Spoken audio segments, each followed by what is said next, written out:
नमस्कार दोस्तों, good evening. SN academy के ऑनलाइन प्लेटफॉर्म में आप सभी का हार्दिक स्वागत अभिनंदन है। मैं Shivraj Singh Rathore, director Shivangi nursing academy, आप सभी का एसएन एकेडमी में हार्दिक स्वागत करता हूं, अभिनंदन करता हूं। चलेगा, क्लासेस की शुरुआत करते हैं बेटा। आपके लिए इंपॉर्टेंट अनाउंसमेंट, आपका जो कोर्स की फीस है वो 9,999 रुपए है। ऑनलाइन बेस शुरू किया जा रहा है 1 फरवरी 2023 से बेटा। 1 फरवरी 2023 से आपका ऑनलाइन बेस शुरू हो रहा है। नोट सेट एम्स को टारगेट कर रहे हैं, राजस्थान सीएचओ को टारगेट कर रहे हैं, राजस्थान स्टाफ नर्स को, ईएसआईसी यूपीएसएससी को, जीपीएसएसबी को टारगेट कर रहे हैं, एमसी वीएमसी गुजरात को, गुजरात सीएचओ को टारगेट कर रहे हैं, आरआरबी डीएसएसबी, पीजीआई चंडीगढ़ को टारगेट कर रहे हैं। ये जो ऑनलाइन बैच है उसमें क्रैश कोर्स फ्री है, सुन लेना 2022 का, बाद में मत कहना कि 2023 का कह दिया। हमारे पास में फ्री टेस्ट सीरीज मिलेगी आपको, इसके अंदर नोट्स की ई पीडीएफ मिल रही है। फिजिकल नोट्स के लिए बैच आपका 12,999 का है। Complete theory with practical 15,000 MCQ करवाए जाएंगे आपको, लगभग average directly indirectly theory with MCQ, और गवर्नमेंट सिलेक्टेड फैकल्टी पढ़ाने वाली बेटा। बैच ज्वाइन करने के लिए 8368066088 पे आप कांटेक्ट कर सकते हैं। इसके अलावा जो रनिंग स्टूडेंट है, जैसे कोई GNM second year third year में है, BSc nursing second year third year fourth year में है, और post BSc nursing first year second year में है। जैसे कोई बच्चा बीएससी नर्सिंग फोर्थ ईयर में है तो उसको पूरा fourth year plus pass out होने के 1 साल तक, यानी 1.5-2 साल तक मिल गया उसको, जितना भी वो जब एडमिशन लिया। थर्ड ईयर में तो पूरा थर्ड ईयर, पूरा फोर्थ ईयर, और फोर्थ ईयर पास आउट होने के बाद में। और ये जो काउंटिंग होगी वो डेट ऑफ पासिंग से होगी बेटा। तो मार्कशीट पे डेट आती है ना, उससे काउंटिंग होगी, ध्यान रखना। जैसे कोई जुलाई 2021 में पास आउट है तो उसको जुलाई 2022 तक मिला। अभी 2023 में अगर मान लो 1 जनवरी को पास आउट है वो, तो नेक्स्ट तक मिलेगा उसको, अगर स्टूडेंट है तो। इस तरह से आपको एक्स्ट्रा एक्सेस मिलेगा 3 साल का। वो 3 साल उनके होते हैं जो थर्ड ईयर में होते हैं, सेकंड ईयर वालों को लगभग 4 साल हो जाते हैं, फोर्थ ईयर वालों को लगभग 2 साल रहता है। 9,999 का कोर्स है बेटा, आज ही ज्वाइन करें 8368066088। इसके अलावा जिनको कंप्लीट हैंड रिटन नोट चाहिए बेटा, बुकलेट शिपिंग चार्ज के साथ, वो 1 फरवरी 2023 से आपका कोर्स अवेलेबल है। 12,999 रुपए में आपका ये आप खरीद सकते हैं। क्लियर बच्चों? इसके अलावा जिनको ओनली नोट चाहिए, पर ध्यान रखना केवल पेड मेंबर ही फोन करें। मैं कमबख्त तो तुम्हारे फायदे के लिए तो मैं ओनली पेड मेंबर को बेचता हूं, समझ रहे मेरी बात? नॉन पेड को बेचूंगा तो तुम्हारा तूफान आ जाए मार्केट। ओनली पेड मेंबर को मिलेगा मात्र, और कुरियर चार्ज एक्स्ट्रा रहेंगे बेटा। लगभग 7 किलो के आसपास वजन है। ये एसएन एकेडमी के सितारे हैं बेटा। क्लियर? बहुत सारे सितारे यहाँ से बीच में से गायब कर दिए गए। क्लियर है? आर्यवास में एसएनए के टॉप रैंकर से बेटा।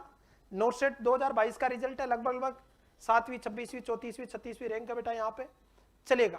आज अपना जो टॉपिक रहेगा वो रहेगा क्या? Immediate care of newborn. Clear है? टॉपिक इंपॉर्टेंट है, एज ए डेमो भी हो जाएगा, कंटिन्यू क्लास भी रहेगी आपकी। टॉपिक इतना इंपॉर्टेंट है कि कम से कम 2 से 3 नंबर, चाहे सीएचओ हो, चाहे नोट सेट हो, चाहे ईएसआईसी हो, आरआरबी, डीएसएसबी, पीजीआई संगरूर, 2 से 3 नंबर के क्वेश्चन आने ही आने हैं बेटा।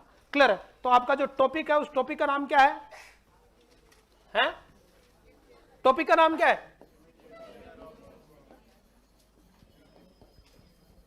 Immediate care of newborn. Immediate care of newborn. Immediate care of newborn. आ रही बात में? इमीडिएट केयर ऑफ न्यूबॉर्न की अगर बात करें बेटा, वेरी वेरी इंपॉर्टेंट टॉपिक से लगभग लिखवा लीजिए, 2 से 3 नंबर के एमसीक्यू आएंगे। क्लियर है? नोट सेट की बात करें, और सीएचओ में 1 नंबर तो आता ही आता है, 1 नंबर बहुत होता है वहां पे। क्लियर है? इमीडिएट केयर ऑफ न्यूबॉर्न की अगर बात करें बेटा, क्लियर है? तो जो न्यूबॉर्न है वो टर्म न्यूबॉर्न कितने दिनों का होता है? टर्म न्यूबॉर्न कितने दिन का होता है? 282 कितना? 294 डेज का होता है। आ रही बात में? 294 डेज के बीच में होता है, लगभग 280 दिन का टर्म बेबी होता है आपका। क्लियर है? हर बात में 9 महीने 7 दिन पे डिलीवरी होती है आपका, तो टर्म बेबी है। या जिसका वजन जिसकी उम्र कितनी 37 वीक से क्या हो ज्यादा हो, क्या कहलाता है? Term newborn. क्या कहलाता है? टर्म न्यूबॉर्न कहलाता है। इज इट क्लियर और नॉट? यहां पे अगर बात करें इमीडिएट केयर ऑफ न्यूबॉर्न की, टर्म न्यूबॉर्न जो है 280 से 294 डेज तक, 37 वीक से क्या रहेगा? ज्यादा रहेगा यहाँ पे टाइम। हरी बात में? तो ये इमीडिएट केयर ऑफ, यहाँ पे टर्म जो न्यूबॉर्न है जिसकी उम्र 37 वीक से क्या है? ज्यादा है। अब 37 वीक से ज्यादा है किसकी? है टर्म न्यूबॉर्न की। क्लियर? अब उसमें यहां टर्म की बात करेंगे। अब ध्यान रखना, कहीं पे भी प्रीटर्म आएगा तो मैं बोलूंगा, अगर नहीं भी बोला तो क्या मान के चलना? टर्म। जैसे आप प्रेगनेंसी पढ़ते हो, ओबीजी पढ़ते हो, तो ओबीजी के अंदर अपन हमेशा प्राइमरी ग्रेविडा की बात करते हैं। किसकी? अगर कोई दूसरा पूछना तो उसको क्वेश्चन में पूछना पड़ेगा कि मल्टीपल ग्रेविडा है, डबल है प्रेगनेंसी है, ट्रिपल प्रेगनेंसी उसकी। अरे बात में कुछ नहीं पूछ रहा तो किसकी बात हो रही है? तो यहां पूरा आपको ध्यान रखना, अपन क्लिनिकल स्टडी कर रहे हैं तो यहां बात किसकी होगी? टर्म की। किसकी बात होगी? टर्म बेबी की। अगर मुझे प्रीटर्म बोलना है, पोस्ट टर्म बोलना है, तो मैं बकायदा बोलूंगा या मैं लिखूंगा या एज बताऊंगा कि 37 वीक से कम है, 36 वीक है, तो आपको उसको अलग समझना, वरना कुछ नहीं लिखा तो क्या मान के चलना टर्म। पहला कंसेप्ट पूरी पीडिया का यही है। अगर क्वेश्चन में कुछ नहीं लिखा तो किसकी बात हो रही है? टर्म की बात हो रही है। इज इट क्लियर और नॉट? अब दूसरे नंबर पे बात करें अपन यहाँ पे, तो टर्म न्यूबॉर्न है 37 वीक से क्या होता है? ज्यादा होता है। 42 वीक से क्या होता है? कम। लेस देन कितना? 42 वीक्स। आरिबास में तो जो नॉर्मली टर्म डिलीवरी होती है बेटा, आरिबास में क्लियर है, तो इमीडिएट केयर की कर रहे हो आप, तो सबसे पहले आप क्या असेसमेंट करोगे? हाँ, अगर बेबी जन्मा है तो सबसे पहले क्या असेस करोगे? है क्या देखोगे? उसका रेस्पिरेटरी रेट देखोगे, टेम्परेचर दोगे, अम्लाइकल कोड कट करोगे, क्या मेंटेन करोगे? तो सबसे पहले बेटा ध्यान रखो, देखो सबसे पहले क्या होता है? ऑब्जर्वेशन। क्या होता है? बेबी डिलीवर होते ही देखना कि उसको सांसें चल रही कि नहीं चल रही। तो जस्ट आफ्टर बर्थ, अरे भाई पहले देखोगे तभी तो काम करोगे। Just after birth, very very important, clear है? अरे बस ऑब्जर्व फॉर किसके लिए? Spontaneous respiration. सबसे पहले किसके लिए? कि बेबी को स्पॉन्टेनियस मतलब ऑटोमेटिक सांस आ रही कि नहीं आ रही। तो बताओ पहला काम क्या है? ऑब्जर्वेशन। को डाउट है? ऐसा नहीं कि पहले आते ही एयरवे क्लीन करने लग जाओ आप। एयरवे भी क्लीन करा, पर जरूरत हो तो करो, नहीं है तो मत करो। जरूरी नहीं कि हर का करे, जरूरत है तो करो। हालांकि मोस्ट ऑफ का अपन करते हैं, तैयार रहते हैं, लेकिन ऑब्जर्व करना की कोई रेस्पिरेटरी दिक्कत तो नहीं है, क्योंकि देखोगे तभी तो काम करोगे। तो अरे मतलब just after birth observe for spontaneous respiration. कोई डाउट है? किसके लिए देखोगे? स्पॉन्टेनियस। आपने देखेगा। अब देखिए आगे बेटा, very important, most of baby, समझ रहे मेरी बात? किनका? Most of baby respiration start with in 6 to 30 second. कितने सेकंड में? 6 से 30 सेकंड। मोस्ट ऑफ बेबी का जो रेस्पिरेशन है वो कितने घंटों में स्टार्ट हो गया? सॉरी, कितने सेकंड में? 6 से। जन्म के 6 सेकंड से लेके 30 सेकंड तक। आरिबास में, आरिबास में इफ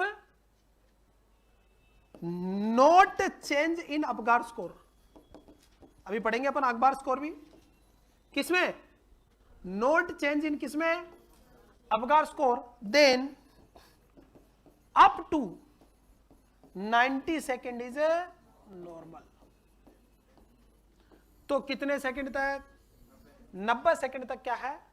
पर देखना कि अपगार स्कोर में कोई चेंज तो, मतलब साइनोसिस वगैरह कुछ कोई प्रॉब्लम तो नहीं है। अपीयरेंस, पल्स सारा चेक करना है। तो 90 सेकंड भी लग रहे हैं तो कोई दिक्कत वाली बात है नहीं। कोई डाउट है? चले आगे?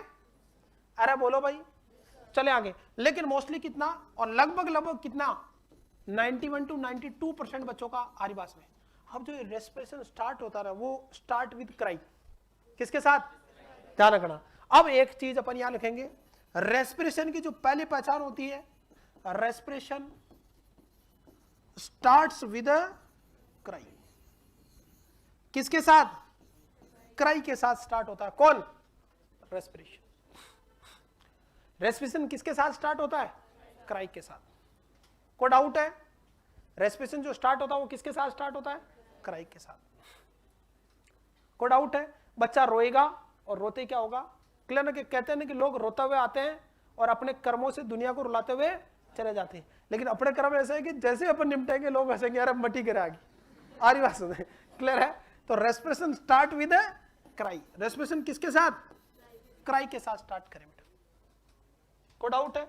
और अपगार स्कोर में कोई चेंज नहीं है, तो 90 सेकंड तक भी क्या है? नॉर्मल है, कोई बड़ी बात है नहीं। बोलिएगा, आगे बढ़े, चलिए बोलिएगा बाकी बिहारी लाल की जय हो। कितने धार्मिक बच्चे हैं, जैसे आसाराम बाबू कहता मैं। चले आगे। तो रेस्पिरेशन स्टार्ट विद किसके साथ? क्राई के साथ। कोई डाउट है? नेक्स्ट देखिए, Apgar score that up to 90 second is normal. कोई डाउट है? और अगर अपगार स्कोर में चेंज नहीं हो रहा है, क्लियर है, तो कोई दिक्कत नहीं। अब कई बार क्या होता है, बच्चा क्राई नहीं करता है। क्या नहीं करता है? आरी बात क्लियर है? क्राई नहीं करता तो तुम क्या करो? क्राई करा के देखो। ऐसा नहीं कि तुम जाते ही CPR स्टार्ट कर दी। हाँ, तुम्हें डॉक्टर बनने का जोश ज्यादा होता है, आ रही बात में? क्लियर है? दिमाग में ऐसा रहता है कि पेट में दर्द हो रहा है कि फाड़ के देख लूंगी क्या कहाँ दर्द हो रहा है, अरे भाई गोली वोली दे दो, आ रही बात में, मेप्टाल वेप्टाल दे दो उसको। वैसे आपको देखना है, आ रही बात में, अगर रेस्पिरेशन स्टार्ट नहीं हो रहा तो आपको क्या करना है, आपको इनिशिएट करना, क्राई स्टार्ट करवाना। क्योंकि बच्चा क्या होता है जब माँ के यूट्रस में होता है या वोम में होता है, उस समय बच्चे के लंग्स क्या होते हैं, नॉन फंक्शनिंग होते हैं। क्या होता है? क्यों? क्योंकि वहां पे जो ऑक्सीजन मिलती है वो कहां से मिलती है, हार्ट से। पल्मोनरी सर्कुलेशन चलता है, फीटल सर्कुलेशन जिसको अपन बोलते हैं। तो लंग्स क्या होते हैं, नॉन फंक्शनिंग। लेकिन जैसे बाहर आएगा तो जो इंटरनल ब्लड की है वो क्या हो जाएगी, संटिंग हो जाएगी, फिजियोलॉजिकल संटिंग हो जाएगी, और लंग्स क्या होंगे, क्राई के साथ क्या होंगे, खुलेंगे। और लंग जैसे ही खुलेंगे तो ऑक्सीजनेशन क्या हो जाएगा, स्टार्ट। तो उसको क्राई कराओ, अगर क्राई नहीं किया ना बच्चे ने तो प्रॉब्लम हो जाएगी। अरे बात नहीं, तो यहां पे क्लियर है, इफ नॉट क्राई, बच्चा क्या नहीं कर रहा है, बच्चा क्राई नहीं कर रहा। क्राई का मतलब यहां रेस्पिरेशन है। क्राई का मतलब क्या है, हाँ यहां क्राई शब्द का मतलब क्या है, रेस्पिरेशन। को डाउट है? इफ नॉट क्राई, क्या माय पॉइंट, क्या नहीं है, नॉट क्राई, देन क्या, आरिवास में क्लियर है, क्राई करवाए। देखिएगा सबसे इंपॉर्टेंट है बेटा सोल फ्लिकिंग या फिर क्या, बेक रबिंग। क्या करें, बेक रबिंग, सोल फ्लिकिंग या बेक रबिंग। अरे बोलो भाई, या तो क्या करें और या क्या करें, बेक रबिंग। को डाउट है? अरे बोलो भाई, चले आगे। तो इफ नॉट क्राई, बच्चा अगर क्या नहीं कर रहा है, क्राई नहीं कर रहा, तो या तो क्या करें, सोल को फ्लिक करें या बेक को क्या करें, रब करें। अब इन दोनों में से पूछे, सोल फ्लिकिंग का मतलब सोल करेंगे। पहले क्या करते थे, बच्चे के टांग पकड़ के करते थे, उल्टा कर देते थे, आते उल्टा कर दिया, जिंदगी में वैसे उल्टा होना आदमी को, आ रही बात में। इसलिए मानवाधिकार आयोग ने उसको क्या कर दिया, बैन कर दिया। ये सत्य घटना है, ये गलत है। जब पैदा हुआ अभी तो आया नहीं, आते तुमने टांग पकड़े क्या कर दिया, उल्टा, और थप पीठ पे मार रहे हो, ऐसा गलत है। कई बार क्या हो जाता है, इंटरनल ब्लीडिंग होकर क्या हो जाता है, क्लोड भी बन जाता है उसकी वजह से। तो फिर क्या किया इन्होंने, सबसे बढ़िया तरीका क्या निकाला, सोल फ्लिकिंग। बच्चा आया, अपने हाथ में बच्चे के छोटे छोटे से पैर होते हैं, उस पर क्या करो, सोल फ्लिकिंग। अरे क्या करो, सोल फ्लिकिंग, या बैक को क्या करो, रब करो, बच्चा रोने लग जाएगा, कोई दिक्कत नहीं है। अब देखना कि रेस्पिरेशन चालू भी हो गया, क्या हो गया, चालू नहीं हुआ तो आप तुरंत किधर जाओगे, सीपीआर की तरफ, वो अपन लास्ट में पढ़ेंगे। पहले नॉर्मल पढ़ेंगे, फिर क्या पढ़ेंगे, एबनॉर्मल। तो यहां पे न्यूनेटल रजिस्ट्रेशन, क्योंकि बच्चा है तो कौन सा रजिस्ट्रेशन होगा, न्यूनेटल 3:1 वाला, 1.5 इंच वाला, वो सारा सिस्टम चलेगा आपका। लेकिन अभी अपन कह रहे हैं कि क्राई हो गई, पहले नॉर्मल पढ़ेंगे तभी तो एबनॉर्मल पढ़ेंगे। तो बच्चे की क्या स्टार्ट हो गई, क्राई। अब बच्चे की क्राई अगर स्टार्ट हो गई, सोल फ्लिकिंग अब एक रिविंग से क्राई स्टार्ट हो गई। क्राई स्टार्ट होने के बाद बच्चे का जैसे ही क्राई स्टार्ट हुआ, वेरी वेरी इंपॉर्टेंट, आपको देखना कि रेस्पिरेशन पैटर्न कैसा है। सांस चालू हो गई लेकिन मेंटेन हो रही कि नहीं हो रही, चलना ही थोड़ी बड़ी बात है, उसका मेंटेन होना भी जरूरी है। क्लियर है? तो चेक फॉर आरिवास में किसके लिए, रेस्पिरेटरी पैटर्न, किसके लिए, देखना कि बच्चे का जो रेस्पिरेशन स्टार्ट हो पैटर्न कैसा, अच्छा है कि नॉर्मल है कि नहीं है। आरिवास में नॉर्मली, अब नॉर्मली देखना सांसें कैसे चलती है। नॉर्मली न्यूबॉर्न रेस्पिरेशन इज कैसा होता है, नॉर्मली न्यूबॉर्न रेस्पिरेशन इज कैसा होता है, वेरी इंपॉर्टेंट, इरेगुलर होता है। पहला इसको अंडरलाइन कर लेना, अपने अडल्ट में इरेगुलर क्या है, एबनॉर्मल, लेकिन बच्चों में क्या है, नॉर्मल। इरेगुलर का मतलब देखना, एकदम 4-5 सांस ले लेगा, फिर 1-2 सेकंड के लिए 5 सेकंड रुक जाएगा। मतलब जैसे अपने अंदर जो सांस चलती है, अपन नॉर्मली क्या करते हैं, 2 सेकंड तक क्या इंस्पायरेट और 3 सेकंड तक एक्सपायरेट करते हैं, अपना फिक्स पैटर्न है। 2-3 ऐसे चलता है ना, लेकिन बच्चों में फिक्स नहीं, कभी 1 सेकंड में सांस आ जाएगी, कभी 2 सेकंड तक अंदर खींचेगा, कभी 3 सेकंड तक खींचेगा अंदर, कोई फिक्स पैटर्न नहीं है। तो कैसा है, इरेगुलर है। पीरियोडिक, पीरियोडिक मतलब रुक रुक के, सेलो हल्की हल्की। तुम तो क्या भरते हो, आहें भरते हो, आरिवास ऐसे करते हो ना आरिवास में, और वैलेंटाइन आ रहा है तो कुछ तो कमबख्त ऐसे भी कर लेते हैं आरिवास में। यहां कैसा होता है, सेलो, कैसा होता है, सेलो, पीरियोडिक होता है। पीरियोडिक का मतलब रुक रुक के,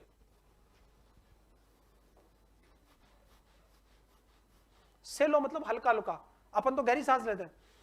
बच्चा देखा होगा, तभी तो 40 से 60 ब्रीथ तक चलती है उसकी। तो कैसा होगा? इरेगुलर होगा, पीरियोडिक होगा, कैसा होगा? सेलो। इसके अलावा और कैसा होगा? हाँ, थोरेको abdomen, very important, थोरेको abdomen. थोरेको abdomen का मतलब समझे आप? थोरेको एब्डोमेन का मतलब समझे? अच्छा, समझ में आ रहा बेटा सभी को? Thank you India. नेक्स्ट, इसका मतलब क्या है? मतलब अपन तो थोरेसिस कैविटी से सांस लेते हैं, बच्चा थोरेसिस भी मूव करता है और उसका कौन? एब्डोमेन। अपने सांस लेते तो पेट मूव नहीं करता है, ओनली क्या मूव करता है? देख लो बोली तुम करा के, उतना मूव नहीं करता। बच्चों में देखना, पेट भी ऊपर आता है, चेस्ट भी ऊपर जाता है, फिर दोनों अंदर क्या? अंदर जाते हैं, यानी यूं चलता है। ऐसे नहीं चलेगा। कैसे चलेगा? सांस अंदर खींचते दोनों बाहर आएंगे और छोड़ते क्या होगा? अंदर जाएगा। देखा नहीं होगा बच्चे का, छोटा बच्चा होता है जब वो सांस लेता है, उसके जैसे पेट में गुदगुद ऐसे करते हैं ना, पेट में जाके मुंह से, तो देखा होगा जब पेट बाहर फुला लेता है, मजा आता है ना उसको, गुदगुदी होती है। क्यों? क्योंकि उसका पेट भी चेस्ट के साथ क्या आता है? बाहर आता है। अरे बोलो भाई, तो दोनों साथ चलते हैं, किसके? चेस्ट और पेट दोनों बाहर। हालांकि सांसें तो कहां से चलती है? लंग से ही। इसका मतलब नहीं कि एब्डोमेन में कोई रेस्पिरेटरी सिस्टम है, लेकिन डायफ्राम की स्थिति ऐसी होगी, पेट भी क्या होता है? राइज होता है उसका साथ में। तो कैसा होता है? इरेगुलर होता है। कैसा होता है? पीरियोडिक होता है, सेलो होता है। थोरेको कैसा होता है? एब्डोमेन। हरी बात में, लेकिन अपने केवल कौन सा होता है? क्लियर है? Through nose and mouth. अब और सुनना, थ्रू नोज एंड माउथ। बच्चे को देखना आप, थ्रू नोज एंड माउथ, नाक से। अब वो ऐसे सांस लेता, अपन केवल किससे नाक लेते हैं? नोज से। अगर अपन मुंह से सांस लेंगे तो इसको बोलते हैं एयर हंगर। क्या बोलते हैं? जो निमोनिया वगैरह में होती है। ध्यान रखना, किस में होती है? निमोनिया वगैरह। अगर अपन किससे सांस ले? मुंह से सांस ले, तो ये किस में देखने को मिलती है? निमोनिया के केस में। कोई डाउट है तो अपने अंदर थ्रू माउथ क्या है? गलत है अडल्ट में, जबकि बच्चों में क्या है? क्लियर है? Through mouth and nose, nose and mouth. और क्या होगा? Very important, without any grunting और रिट्रैक्शन।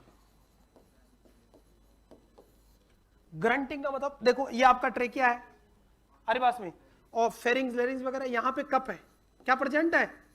Cup present. सुनना मेरी बात, अब अगर हवा निकलेगी तो पिपाड़ी बजने से आवाज आती है ना, खरखर की, अरे बात में, तो ग्रंटिंग कहलाती है। खरखर की जो आवाज आती है, पिपाड़ी बजती नहीं है क्या? मेले में नहीं बढ़ाई यार तुमने, अरे बात में। ग्रंटिंग और रिट्रैक्शन, चेस्ट की जो इंटरकोस्टल मसल्स वो अंदर नहीं धसनी चाहिए। कौन सी मसल? इंटरकोस्टल मसल अंदर नहीं जानी चाहिए। समझ रहे मेरी बात? इंटरकोस्टल मसल्स क्या नहीं जानी चाहिए? अंदर, नॉर्मल रहनी चाहिए जैसे अपनी रहती है। अब मैं एयर मत करा कि सारा उगाड़ के दिखा दो, हाँ? मैं कोई हनुमान जी नहीं है कि तुम्हें छाती दिखाऊं, अरे बात सुन। तो यहां पे क्या होगा? चेस्ट में जब बच्चा सांस लेगा तो जो फसलों के बीच में जो इंटरकोस्टल स्पेस वो अंदर नहीं जाएगी, वो नॉर्मल ही रहेगी। ऐसी कंडीशन क्या कहलाती है? No retraction. इसका मतलब बच्चा एकदम सांस क्या ले रहा है? नॉर्मल। एकदम बच्चा क्या ले रहा है? सांस। और अब आपको नॉर्मल पता है तो इसमें कुछ भी गड़बड़ होगा तो क्या निकाल लोगे? एबनॉर्मल। इसलिए पहले नॉर्मल जानो, एबनॉर्मल ऑटोमेटिक समझ जाओगे। नेक्स्ट देखिएगा, चलो नेक्स्ट देखिए। मैं वीडियो देख रहा था सोशल मीडिया वाला, मैंने उस भाई को बोला यार मत चढ़ा यार प्लीज। नहीं मैं चढ़ाऊंगा, मैंने कहा चढ़ा दे। फिर मैंने वीडियो देखा, मैंने कहा यार ये कागज लिए बिना कैसे बोल पा रहे हैं? इतनी मेहनत करते तो एनक्लेक्स याद हो जाती इन चोरों को। अरे याद होता, ऐसा नहीं करना होता बेटा। चला कोई नहीं, अभी तो 1 महीने तक दूंगा तुम्हें, टेंशन मत लो। मैं आदमी का बातों से ही मर्डर कर देता हूँ, ध्यान रखना इस बात को। अगला आदमी अभी 1 महीने पीछा नहीं छोड़ूंगा, तुम्हें बुरा लगे तो ठीक है, नहीं लगे तो और भी ठीक है। अरे बात आदत बना लो। नेक्स्ट देखिएगा, चले 1 महीने तक खूब दूंगा तुम्हें इस बात के लिए, टेंशन मत लो आप। नेक्स्ट देखिएगा, मैं पहले कह देता हूँ, किसी को रूसना हो तो जा सकता है, मिट्टी में लेट के वापस आ सकता है, कपड़े झड़का के। बच्चे करते हैं ना ऐसा। नेक्स्ट देखिएगा, ग्रंटिंग। और मार साहब ने क्या किया, वो कल बताया ना, मार साहब ने एसिड के अंदर क्या डाला? सिक्का डाला, और बच्चों से पूछा कि बताओ ये गलेगा कि नहीं गलेगा, घुलेगा कि नहीं घुलेगा? तो बच्चे बोला कि नहीं घुलेगा। तो बोला कैसे पता सर? कि अगर सिक्का ही घुलता तो आप सिक्का आपका नहीं लेते, मेरा लेते क्या? सारी बात है। तो वो वाला सीन है, ग्रंटिंग और retraction, and mouth without any grunting and retraction. अब देखना, अब नॉर्मल पता तो असिस्ट फॉर एबनॉर्मल पैटर्न। किसके लिए? एबनॉर्मल पैटर्न के लिए आप देखें बेटा, किसके लिए? एबनॉर्मल पैटर्न के लिए आपको देखना है, किसको है? बच्चे को देखना है, कोई एबनॉर्मल पैटर्न तो नहीं। अब सुनना, एबनॉर्मल पैटर्न की अगर बात करें, assist for abnormal pattern, gate my point. Abnormal pattern में क्या होगा, देखना कि नाक में नजल फ्लेयरिंग तो नहीं है। अरे क्या नहीं है? नेजल फ्लेयरिंग तो नहीं है। नजल फ्लेयरिंग मतलब जब बच्चा सांस लेगा नथुने फुलाएगा। क्या फुलाएगा? नथुने फुलाएगा। अरे पास में नथुने फुलाएगा तो इसका मतलब किसका indication? RDS, respiratory distress syndrome का indication.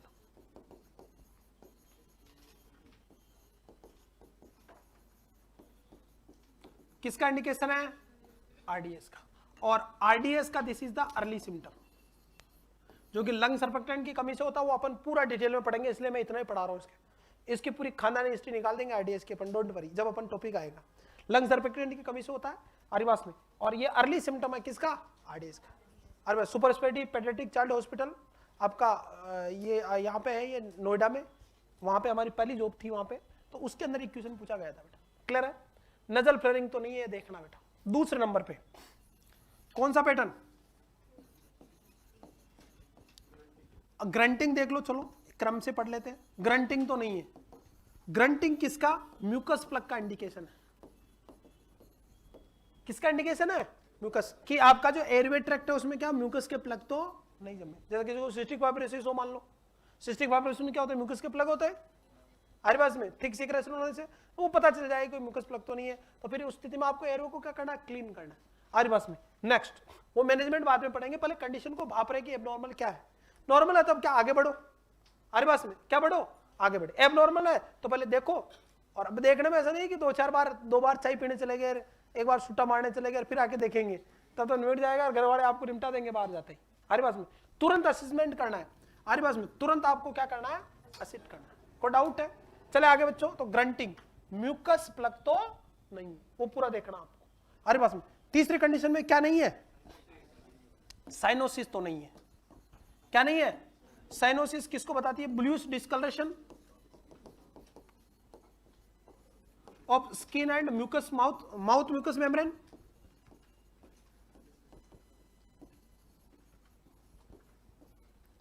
Bluish discolouration of skin and mouth mucous membrane क्या कहलाता है? साइनोसिस। और अगर साइनोसिस होगा, क्या होगा? साइनोसिस होगा तो उस स्थिति में क्या होगा? साइनोसिस हो रहा तो किसका इंडिकेशन है? हाइपोक्सिया का। अब हाइपोक्सिया के कई कारण है, सीओपीडी हो सकता है, रेस्पिरेटरी ऑब्स्ट्रक्शन हो सकता है, अस्थमा हो सकता है, डायफ्रागमेटिक हर्निया हो सकता है, कोई जन्मजात कैंसर हो सकता है, इंटरनल ब्लीडिंग हो सकती है, कोई भी कारण हो सकता है, इसलिए अपने को पूरा लिखना नहीं है, पर देखना कि साइनोसिस तो नहीं। अब साइनोसिस भी दो तरह की, एक सेंट्रल साइनोसिस और एक कौन सी? एक्रोसाइनोसिस।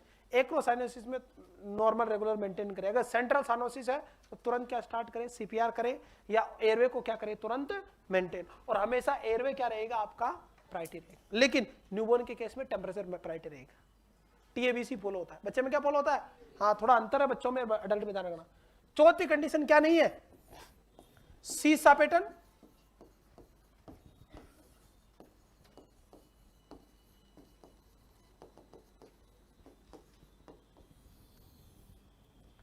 सीसा pattern of respiration.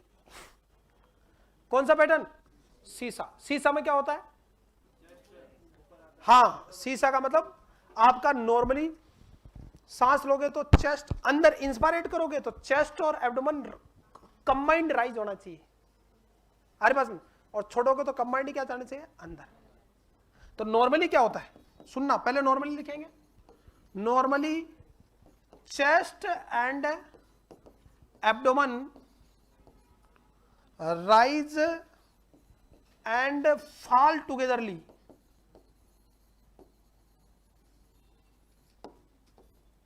Normally chest and abdomen rise and fall togetherly.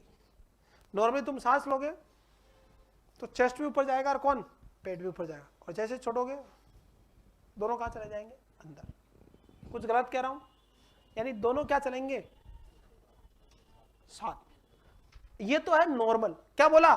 अब सीसा पैटर्न में क्या होगा, अब इसका मतलब ये है, नॉर्मली को नॉर्मल लिख लिया आपने, सीसा पैटर्न क्लियर है, देयर इज क्लियर है, no rise and fall togetherly, किसका, चेस्ट एंड एब्डोमेन, दोनों के क्या नहीं है, साथ में राइज और फॉल नहीं हो रहे, क्या कहलाएगा, सीसा पैटर्न ऑफ रेस्पिरेशन। को डाउट है, अबे भेजम कुछ ही बात, नॉर्मली दोनों ऊपर साथ नहीं चल रहा, अब सांस ले रहा तो चेस्ट तो बाहर आ गया और पेट क्या हो गया, अंदर घुस गया, यूं चल रहा है, कैसे चलना चाहिए, यूं, लेकिन कैसे चल रहा है, यूं, चेस्ट बाहर आएगा तो पेट अंदर, अरे बस में, और पेट बाहर जाएगा तो चेस्ट अंदर, ऐसी कंडीशन क्या कहलाती है, सीसा pattern. And this is seen in the case of, किस केस में, एटेलेक्टेसिस के केस में, एटेलेक्टेसिस का मतलब कोलैप्स ऑफ एल्वुलाई, और ऐसी कंडीशन मोस्टली जो प्रोलोंग्ड बेड रिटर्न पेशेंट होता है, ये तो चलो न्यूबॉर्न की बात है, किसकी बात है कि उसके लंग्स में दिक्कत होती है, एटेलेक्सिस अडल्ट में भी होता है, स्पेशली आईसीयू के मरीजों में, या जो क्रोनिक बेड रिटर्न पेशेंट होते हैं, क्यों, क्योंकि लंबे समय तक वो क्या रहते हैं, एक ही पोजीशन में, तो धीरे धीरे एल्वुलाई क्या हो जाते हैं, कमजोर, क्योंकि किसी ऑर्गन की अगर तुम एक्सरसाइज नहीं करोगे तो क्या हो जाती है, डिस्ट्रोफी होती है, तो धीरे धीरे एल्वुलाई क्या हो जाते हैं, कोलैप्स हो जाते हैं, अरे बस, लेकिन यहाँ अपन अडल्ट वाली बात नहीं करें, किसकी बात करें, न्यूबॉर्न की, तो एटेलेक्सिस के केस में ऐसा होता है, और किस केस में, सीओपीडी के केस में हो सकता है, अस्थमा में भी ऐसा देखा गया कई बार, निमोनिया के केस में ऐसा हो सकता है, सीओपीडी, अस्थमा और निमोनिया। को doubt, there is no rise and fall togetherly chest and abdomen seen in atelectasis, collapse of alveoli, इसके अलावा सीओपीडी, अस्थमा और निमोनिया, इन सब की कंडीशन में क्या देखने को मिलेगा, सीसा पैटर्न ऑफ रेस्पिरेशन देखने को मिलेगा। अरे बोलो भाई, आगे बढ़ जाए, चले आगे, नेक्स्ट देखिएगा, तो COPD, asthma, pneumonia, atelectasis, collapse of alveoli, इन सब के केस में togetherly chest and abdomen rise and fall togetherly, बेटा there is no risk of fall togetherly chest and abdomen. को डाउट है तो ये आपको देखना है, कोई सीसा पैटर्न रेस्पिरेशन तो नहीं, मैनेजमेंट अपन साथ में पढ़ेंगे इनका सबका। नेक्स्ट देखिएगा, नेक्स्ट देखिएगा, नेक्स्ट कंडीशन, कोसा, आप पहले चलो कोस्मोल पढ़ लो, कोस्मोल रेस्पिरेशन, ये वैज्ञानिक का नाम है कोस्मोल, उसने दिया था इसलिए कोस्मोल रेस्पिरेशन नाम रख दिया, याद रहेगा, वैज्ञानिक का नाम है कोस्मोल रेस्पिरेशन। कौन सा रेस्पिरेशन, कोस्मोल रेस्पिरेशन, क्लियर है। कोस्मोल रेस्पिरेशन क्या है आर्यवास में, रेगुलर होगा, अंडरलाइन करना इस वर्ड को, ये कैसा होगा, जैसे बच्चों में रेगुलर नॉर्मल है, वैसे यहां रेगुलर क्या है, रेगुलर होके भी अब नॉर्मल है, रेगुलर होगा, रैपिड, और कैसा होगा, डीप ब्रीथिंग, कैसी breathing, rapid and deep breathing, अरे क्या कहलाती है, कोस्मोल रेस्पिरेशन। और ये जो कोस्मोल रेस्पिरेशन होती है वो किस केस में होती है, मेटाबॉलिक एसिडोसिस के केस में, और मेटाबॉलिक एसिडोसिस आप अच्छे से जानते हो, सीकेडी, क्रोनिक किडनी डिजीज के केस में होती है, अरे बस, और किसके केस में, आपका वेरी वेरी इंपॉर्टेंट, किसका कॉम्प्लिकेशन, डायबिटीज का, कौन सा, डायबिटिक कीटो एसिडोसिस, डीके और सीकेडी के केस में ऐसा देखने को मिलता है, या किसी भी कारण से मेटाबॉलिक एसिडोसिस हो गया, जैसे मेटफॉर्मिन इंड्यूस्ड लैक्टिक एसिडोसिस हो गया, मेटफॉर्मिन इंड्यूस्ड लैक्टिक एसिडोसिस होता है कि नहीं होता है, अरे बस, तो उसके केस में भी ऐसा हो सकता है, लैक्टिक एसिडोसिस हो गया किसी को, बहुत लाइफ थ्रेटनिंग कंडीशन होती है, अरे कोई डाउट है तो उस कंडीशन में भी क्या होगा आपका, वेरी वेरी इंपॉर्टेंट, कौन सा रेस्पिरेशन होगा, कोस्मोल रेस्पिरेशन।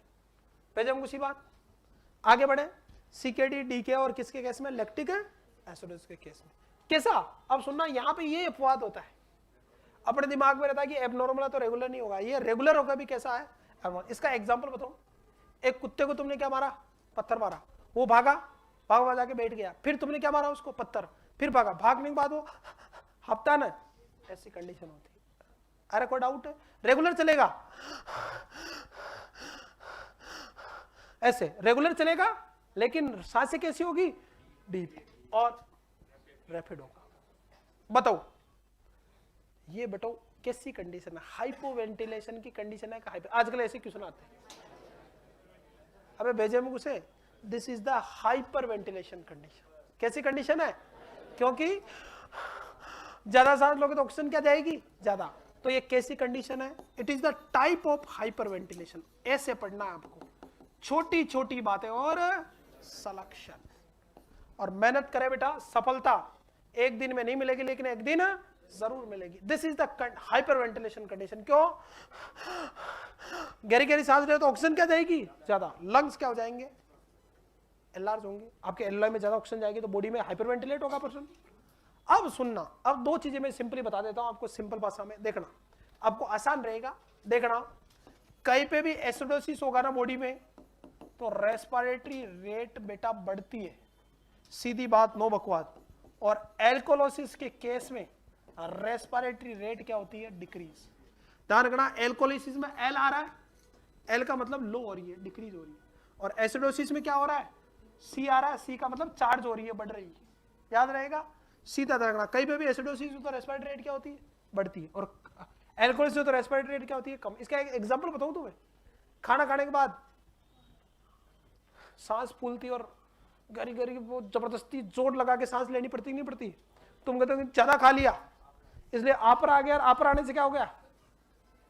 एब्डोमेन डिस्टेंशन होने से चेस्ट में प्रेशर पड़ रहा है और उसकी वजह से सांस में तकलीफ हो रही है। ये गलत भावना। देखिएगा उसका कारण क्या है, सिंपली ये आपका स्टमक है, अरे समझ रहे, ये आपका कौन सा स्फिंक्टर है? पाइलोरिक। और ये कौन सा? कार्डियक। आपके पास यहाँ बहुत सारी गैस्ट्रिक ग्लैंड है, और ये आपका ब्लड सप्लाई है किसको? स्टमक को। ब्लड में आपको पता हाइड्रोजन भी है, क्लोराइड भी है, पोटेशियम, वाटर, सब कुछ है। ये जो स्टमक की सेल है, कौन सी सेल? स्टमक की जो सेल है उसमें यहां पे चैनल होता है, पोटेशियम के लिए पोटेशियम चैनल, सारी सेल में होते हैं चैनल। सेल मेम्ब्रेन में पढ़ा अपन ने। सोडियम के लिए क्या होंगे? Sodium channel. कैल्शियम के लिए क्या होंगे? Calcium channel. तो सारे के सारे चैनल है। यहां पे यहां हाइड्रोजन के लिए कौन सा चैनल है? Hydrogen channel. क्लोराइड के लिए कौन सा चैनल है? Chloride channel. सेम वहां पे एक पंप होता है, इस पंप का नाम है प्रोटोन पंप। कौन सा पंप? उसी बात, अरे कौन सा पंप है? Proton pump. इसके अलावा यहां पे रिसेप्टर भी होते हैं, 4 रिसेप्टर, H1, H2, H3 और H4। मेन होता है H2। H2 is a histaminic 2 receptor. कौन सा रिसेप्टर? Histaminic 2 receptor. कौन सा रिसेप्टर है? कोई डाउट है? कौन सा पंप? चले आगे। अब क्या करता है बॉडी? आपका HCl बनाएगी, आपको पता गैस्ट्रिक ग्लैंड HCl बनाती है, तो क्या करता है? ब्लड से हाइड्रोजन लेती है, और क्या लेती है? क्लोराइड। कौन पकड़ता है? और ब्लड में कहां से आया? तो डाइट से ले रहे हो, क्लोराइड खाते हो, हाइड्रोजन भी बनता है बॉडी में, और इन दोनों को पकड़ के ये प्रोटोन पंप क्या बनाता है? HCl। क्या बनाता है? वैसे हम उसी बात, क्या बनाता है? HCl। और इसमें मेन कौन जिम्मेदार है? एक रिसेप्टर और काम करता है, हिस्टामिनिक 2 रिसेप्टर, H2 रिसेप्टर। कौन सा रिसेप्टर? इसकी मदद से बॉडी में क्या बनता है? HCl। हाइड्रोजन क्लोराइड बनता है, HCl बनता है आपका। अब वैसे हम उसी बात, आगे बढ़े। नेक्स्ट, प्रोटोन पंप और हिस्टामिनिक 2 रिसेप्टर और HCl वगैरह हो गया आपका, हाइड्रोजन क्लोराइड बनेगा आपको। नेक्स्ट देखिएगा, यहां तक को डाउट है? एकदम शांति है। दूसरे नंबर पे देखिएगा आप। अब बताओ, जैसे तुमने खाना खाया, खाना खाने के बाद 1 घंटे बाद में मैक्सिमम आपने सुना होगा गैस्ट्रिक फेज में सबसे ज्यादा किसका रिलीज होता है? HCl का। इसमें भी कोई डाउट नहीं है। तो HCl कहां गया है? स्टमक में आ गया। स्टमक में आया, HCl बना, तो बताओ HCl बनाने में ब्लड में से किसका लॉस हुआ? हाइड्रोजन का। और आपने पढ़ा pH inversely proportional to hydrogen ion. Hydrogen ion सांद्रता के ऋणात्मक लघु गुणक को क्या बोलते हैं? pH। हिंदी में पढ़ा नहीं पढ़ा? हाइड्रोजन आयन सांद्रता के ऋणात्मक लघु गुणक को hydrogen fractional power is known as pH। तो यहां पे क्या होगा? हाइड्रोजन कम हो रहे कि नहीं हो रहे, ये बताओ। क्यों? क्योंकि हाइड्रोजन ब्लड से कहां जा रहे हैं? स्टमक के पास। क्या बनाने के लिए? HCl। तो ब्लड में हाइड्रोजन क्या हो रहे हैं? कम। तो ब्लड की pH क्या होगी? बढ़ेगी, क्योंकि व्युत्क्रमणानुपाती संबंध है, इनवर्सली प्रोपोर्शनल। pH बढ़ना यानी pH किससे ऊपर जा रही है? 7 से, 7 से ऊपर जाएगी तो क्या होगा? एल्कोलोसिस। एल्कोलोसिस होगा कि नहीं होगा? और बंदे को अगर एल्कोलोसिस होगा तो आ जाओ, रेस्पिरेटरी रेट क्या होगी? डिक्रीज। इसलिए खाना खाने के बाद सांस में क्या होती है? तकलीफ होती है, थोड़ी देर रहती ही नहीं रहती। अबे भेजे हम उसी बात, चले आगे। दूसरा, अब बताओ HCl बढ़ रहा तो इसको रोकने का तरीका क्या है? अगर ये HCl ज्यादा बने तो बॉडी में क्या होगा? Gastric ulcer. कौन सा अल्सर? या पेप्टिक अल्सर। कौन सा अल्सर? तो इसको रोकने का ये पंप काम करे, इस पंप को क्या कर दो? बंद। तो नेक्स्ट कैटेगरी का ड्रग कौन सी देते हैं? PPI, प्रोटोन पंप इनहिबिटर, जिसके अंदर ओमेप्राजोल, लेंसोप्राजोल, पेंटोप्राजोल होती कि नहीं होती? दूसरा कौन काम करता है? कम्बक एस्ट्रो ब्लॉकर, जिसके अंदर एस्ट्रो ब्लॉकर में कौन सी? रेनिटिजिन, जिनके पीछे टिजिन लग रहा है, रेनिटिजिन, निजेटिडिन, सिमेटिडिन, और ये सारी ड्रग आती है। निजेटिडिन सबसे ज्यादा यूज ली जाती है किनको? हेपेटिक पेशेंट में।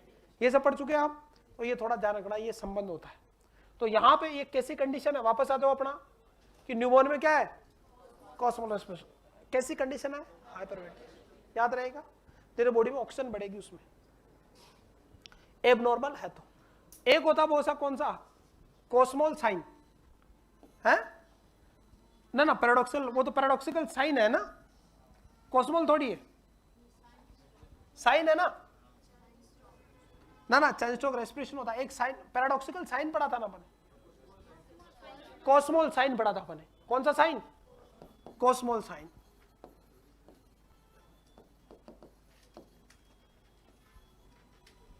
कौन सा साइन?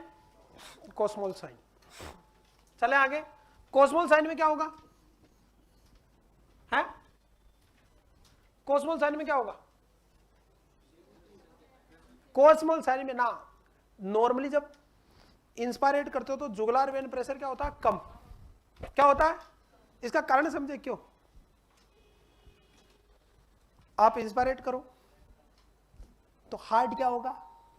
प्रैक्टिकली सोचो, इंस्पायरेट किया तो हार्ट क्या होगा? कंप्रेस। अरे हार्ट क्या होगा? हार्ट कंप्रेस होता तो टेकिकार्डिया होता है नहीं होता है? इंस्पायरेशन के दौरान हार्ट रेट बढ़ती कि नहीं बढ़ती है? ये नॉर्मल है सिंपैथेटिक स्टिमुलेशन की वजह से। और इंस्पायरेशन तो लंबा चलता है, सॉरी इंस्पायरेशन 2 सेकंड होता है, एक्सपायरेशन लंबा चलता है। एक्सपायरेट किया तो थोड़ा नॉर्मली, जैसे एक्सपायरेशन के दौरान 3 बार हार्ट बीट कर रहा था तो इंस्पायरेशन के दौरान 4 बार कटेगा, मतलब थोड़ा बढ़ेगा। तो आपने इंस्पायरेट करी तो हार्ट रेट क्या होगी? बढ़ेगी। हार्ट रेट बढ़ेगी तो कार्डियक आउटपुट बढ़ेगा, कार्डियक आउटपुट बढ़ेगा तो वीनस रिटर्न बहुत तेजी से होगा कि नहीं होगा? क्योंकि हार्ट खाली होगा तो नहीं समझे आप? आपने क्या किया? इंस्पायरेट किया तो इंस्पायरेशन की वजह से लंग एक्सपेंड हो गए तो हार्ट क्या होगा? पिचकेगा। हार्ट पिचकेगा तो पिचकते ब्लड क्या होगा? ज्यादा से ज्यादा पंप। तो बताओ हार्ट के चैम्बर खाली होंगे कि नहीं होंगे? होंगे। तो वीनस रिटर्न तेजी से होगा, वीनस रिटर्न तेजी से होगा तो आपकी जो जुगुलार वेन का प्रेशर है वो कम होगा कि नहीं होगा? है? तो नॉर्मली जब आप क्या करते हो इंस्पायरेट तो जेवीपी क्या होता है? कम। लेकिन किसी को हार्ट फेलियर है, कार्डियक टेम्पोनेट ऐसी कंडीशन है तो इंस्पायरेशन के बाद भी जेवीपी क्या होगी? बढ़ेगी। जुगुलार वेन होती है, उसका प्रेशर, वेन के प्रेशर 8 से 10 mm ऑफ एचजी होते हैं, बड़ी बात नहीं है। तो नॉर्मली क्या होता है? कोस्मोल साइन क्या होता है? ये कोस्मोल क्या होता है? Normally JVP. कौन सा प्रेशर? जेवीपी का मतलब जुगुलार वेन प्रेशर। कौन सा प्रेशर? नॉर्मली जुगुलार वेन प्रेशर क्या होगा? है नॉर्मली जुगुलार वेन प्रेशर क्या होगा? आई बास में डिक्रीज ड्यूरिंग इंस्पायरेशन। नॉर्मली जिब्राल्स वेन प्रेशर क्या होगा? डिक्रीज होगा। किसके दौरान? याद रहेगा। बट इन केस ऑफ, किस केस में? Cardiac congestion. Cardiac congestion like किसी को कंजेस्टिव हार्ट फेलियर है, क्या है? हार्ट फेलियर है तो हार्ट फेल है तो ब्लड बाहर पंप होगा क्या? नहीं होगा। तो विनस रिटर्न होगा क्या? अरे किसी को हार्ट फेल है तो ब्लड पंप नहीं होगा तो ब्लड हार्ट किससे भरा रहेगा? ब्लड से। हार्ट अगर ब्लड से भरा रहेगा तो विनस रिटर्न होगा क्या? नहीं होगा। तो जेवीपी बढ़ेगा नहीं बढ़ेगा?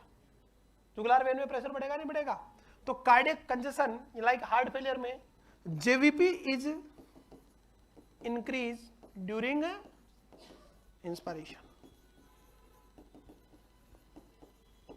भेजे हम उसी बात, दिस इज नोन एज कौन सा, कुसुमोल साइन। नेक्स्ट, उसके बाद आ जाओ आप चौथी कंडीशन, कौन सा, वेरी वेरी इंपॉर्टेंट, कौन सी पल्स, पैराडॉक्सिकल पल्स। कौन सी पल्स, पैराडॉक्सिकल पल्स बाद में पढ़ेंगे, पहले बात करते हैं पैराडॉक्सिकल रेस्पिरेशन। पैराडॉक्सिकल रेस्पिरेशन देखिएगा, पहले नॉर्मली क्या होता है, न्यूबॉर्न में देख रहे हैं अपन, भूल मत जाने, बच्चे को पढ़ रहे हैं, पैदा हुआ अभी, चाहे आई पीने मत चले जाना बीच में। नॉर्मली क्या, नॉर्मली पैराडॉक्स, नॉर्मली आरी पास में, normally chest rise during inspiration. भेजा हम खुशी कि जब आप प्रैक्टिकली देख लो कि जब आप सांस अंदर लेते हो तो चेस्ट क्या होता है आपका, राइज होता है, and chest fall during expiration.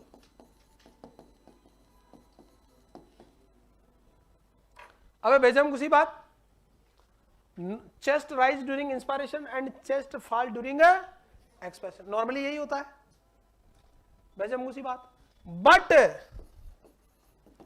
In case of paradoxical respiration chest क्या होगा, आरिबास में राइज की जगह फॉल ड्यूरिंग इंस्पायरेशन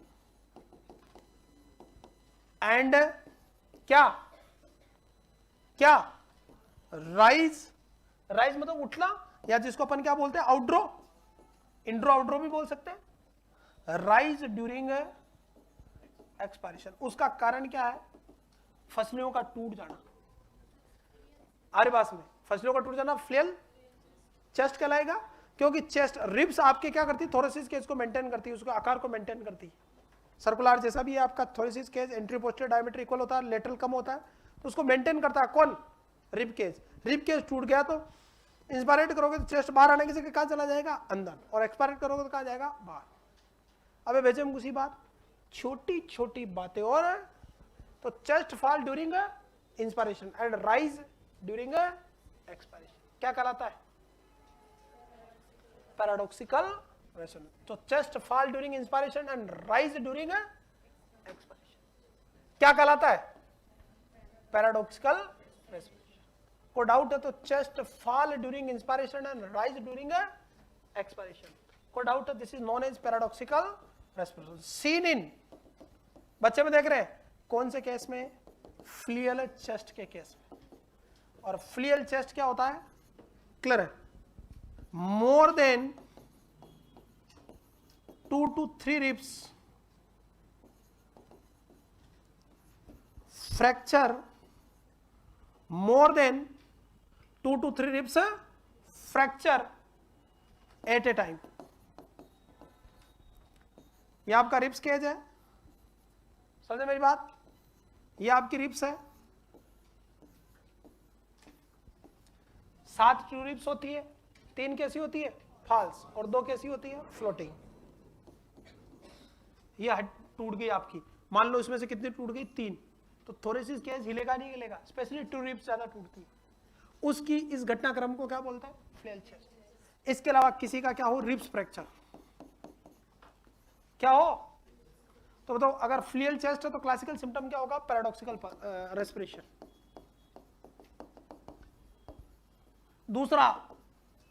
दूसरा रिब्स फ्रैक्चर में भी पैराडॉक्सिकल होता है, लेकिन प्रायोरिटी किस में देना है, फ्लियल चेस्ट।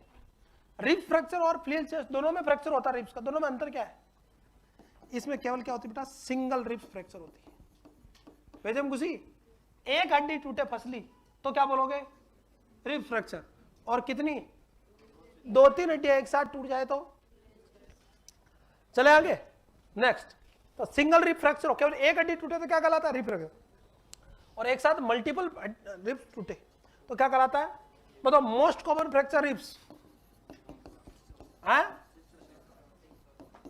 तो यहां पे लेना सुन, कौन सी 6th and 7th। एक ही वर्ड में पूछे तो ज्यादा कौन सी टूटती है, 6ठी।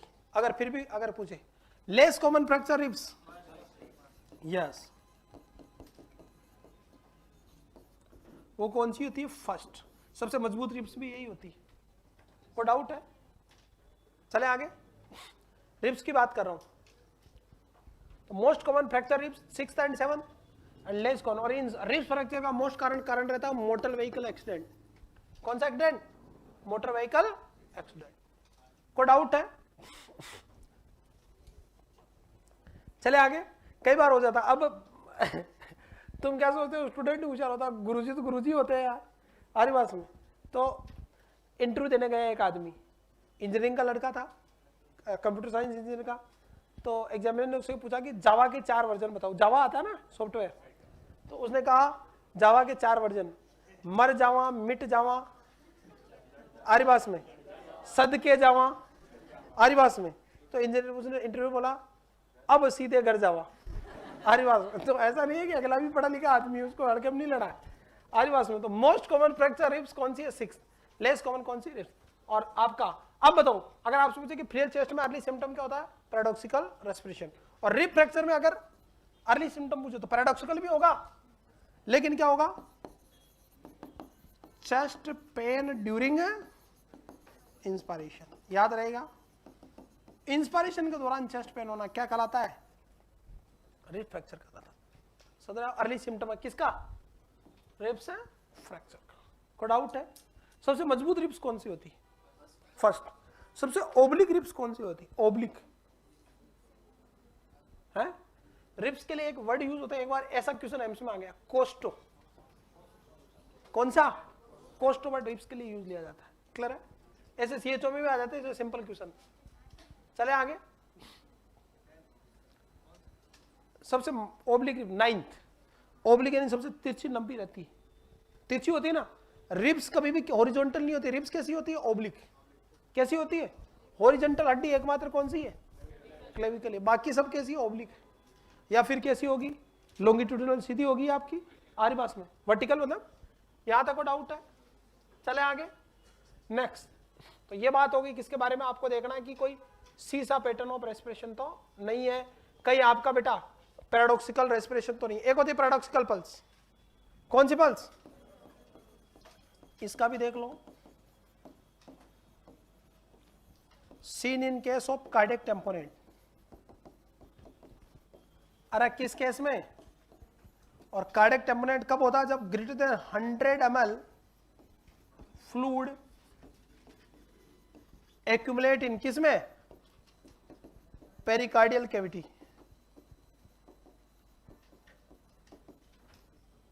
कौन सी कैविटी में? पेरिकार्डियल। हार्ट के चारों तरफ जो कैविटी है वो क्या कहलाती है? पेरिकार्डियल कैविटी कहलाती है। अरे बारी बार कौन होता है?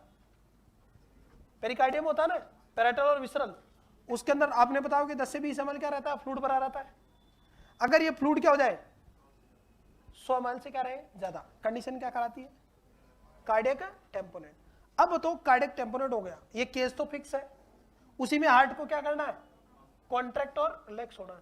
अगर ये फ्लूइड पहले 10-20 ml था, इतना सा तो 8, अगर ये फ्लूइड 5 गुना बढ़ गया यानी 100 ml हो गया, तो बताओ ये जगह कम होगी कि नहीं होगी? ये अंदर की तरफ होगा सुजान, क्योंकि बाहर तो केज है फिक्स। तो ये हार्ट को जगह क्या हो जाएगी? कम। हार्ट में जगह क्या होगी? और हार्ट में जगह कम होगी तो क्या होगा? हार्ट को कॉन्टैक्ट और रिलैक्स होने में दिक्कत होगी। अब हार्ट प्रॉपर कॉन्टैक्ट और रिलैक्स नहीं होगा तो कार्डियक आउटपुट होगा क्या? कार्डियक आउटपुट क्या होगा? घट जाएगा। तो ध्यान रखना, आपका कार्डियक टेम्पोनेंट में डिक्रीज कार्डियक आउटपुट। बताओ कार्डियक आउटपुट क्या होगा? कम। सुनने नहीं समझे? नहीं समझे क्या? कार्डियक टेम्पोनेंट होगा तो पेरिकार्डियल कैविटी क्या होगी? है ज्यादा बढ़ेगी। तो ये हार्ट में तो कॉन्टैक्ट और रिलैक्स होगा क्या? नहीं होगा। तो हार्ट को ब्लड पंप नहीं कर पाएगा, तो हार्ट में तो बढ़ जाएगा ब्लड। दूसरा बताओ, हार्ट ब्लड पंप नहीं कर पा रहा है, जब रिलैक्स नहीं होगा तो ब्लड भी क्या भरेगा उसमें? कम, क्योंकि जगह नहीं मिल रही है और कॉन्ट्रैक्ट भी पूरा नहीं हो पा रहा है। तो बताओ कार्डियक आउटपुट कम होगा। कार्डियक आउटपुट कम होगा तो वीनस रिटर्न बराबर होगा क्या? नहीं होगा। तो बेटा जुगुलार वेन प्रेशर जेवीपी बढ़ेगा नहीं बढ़ेगा? है। और कंपनसेटरी मरीज को कार्डियक आपका हार्ट रेट वगैरह भी गड़बड़ा जाएगी। हार्ट रेट में क्या होगा? डिस्टर्बेंस होगा आरिबास में। इसको क्या बोलते हैं अपन? कौन सा ट्राइड बोलते हैं? सिम्टम याद करो, एक backed tried, baked tried, backed tried symptom बोलते हैं। Scene in the cardiac tamponade. और इसके अंदर बेटा पेशेंट को वेरी इंपॉर्टेंट ब्रेडी कार्डिया देखने को मिलेगा। क्या देखने को मिलेगा? मतलब जो हार्ट रेट डिस्टर्बेंस में क्या होगा? Bradycardia. तो डिक्रीज कार्डियक आउटपुट, जेवीपी बढ़ जाएगा और ब्रेडी कार्डिया होगा। कंडीशन क्या कहलाती है? Cardiac tamponade. नहीं समझे? अब ब्रेडी कार्डिया क्यों होगा साहब? कारण अब एक कम वक्त तो जब कार्डियक आउटपुट ही नहीं है तो खुद हार्ट को जो कोरोनरी आर्टरी ब्लड देती है असेंडिंग एओर्टा से निकलती है, हार्ट को भी ब्लड क्या मिलेगा? कम। और कब तक कम रखोगे? धीरे धीरे कम होते होते ब्लड सप्लाई कम हो जाएगी तो हार्ट रेट क्या हो जाएगी? कम हो जाएगी। अब मैंने ये क्यों बोला यहाँ पे? अब पहले तो बात करो कि पैराडॉक्सिकल पल्स क्या होती है, तो सुनना मेरी बात। ये आपका लवली हार्ट है, समझ रहे मेरी बात? ये क्या आपका लवली हार्ट है। आपके यहां पे कौन है? हार्ट है आपका, ये कॉन्ट्रैक्ट कर रहा है। अब सुनना मेरी बात, जब आप सांस लोगे तो ऑक्सीजन कहां गई?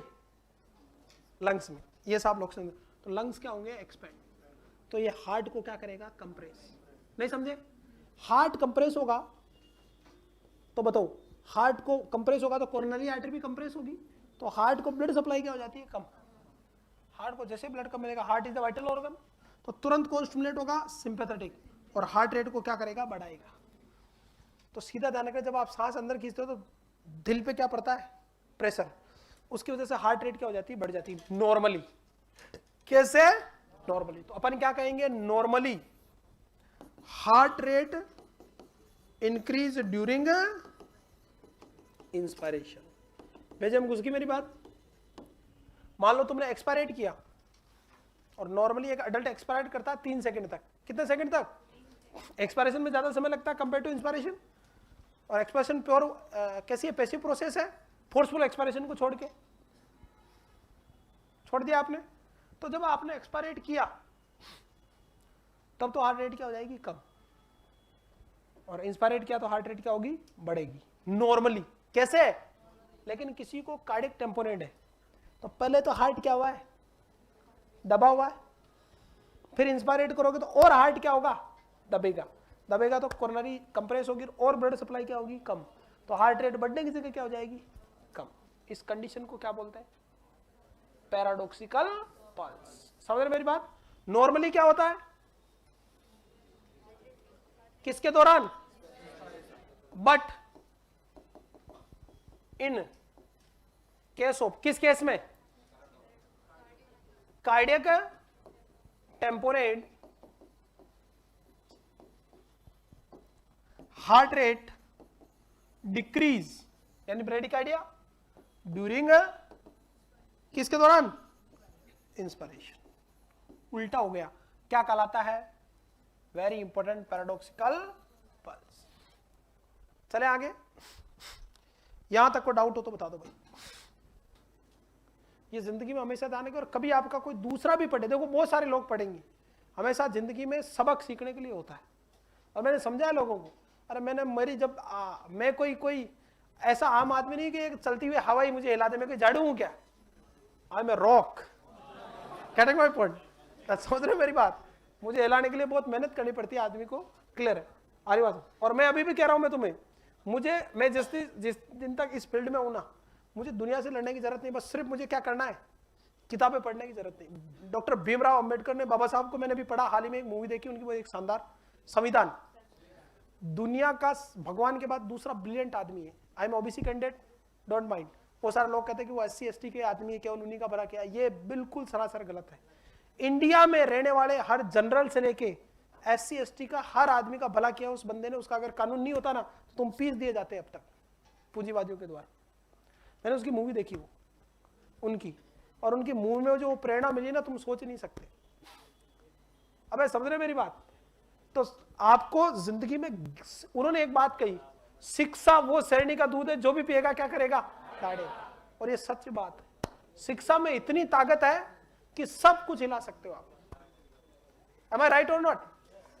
अबे समझ रहे हो ना? ये एग्जैक्ट घटना है, ये सत्य कह रहा हूं। शिक्षा बहुत पावरफुल हथियार है, तो शिक्षा पे फोकस करो यार। लड़ने के लिए फौज रख रखी है भारत सरकार ने, डोंट वरी। अरिबाज में और काम करने के लिए सब अलग लोग हैं। तुम किस क्षेत्र में आए हो? शिक्षा में और सेवा में, तो उस पर काम करो यार। क्या मतलब है तुम्हें? समझ रहे मेरी बात? चलेगा, अभी तो घुमा घुमा के बहुत मारूंगा तुम्हें, टेंशन मत लो। अभी ये सत्य घटना बेटा, मेरे एंडोकार्डियम की आवाज है। आगे बढ़े, नेक्स्ट बहुत बताइए, रेस्पिरेटरी पैटर्न क्या चेक करना है? कौन सा? Cheyne Stokes respiration. कौन सा?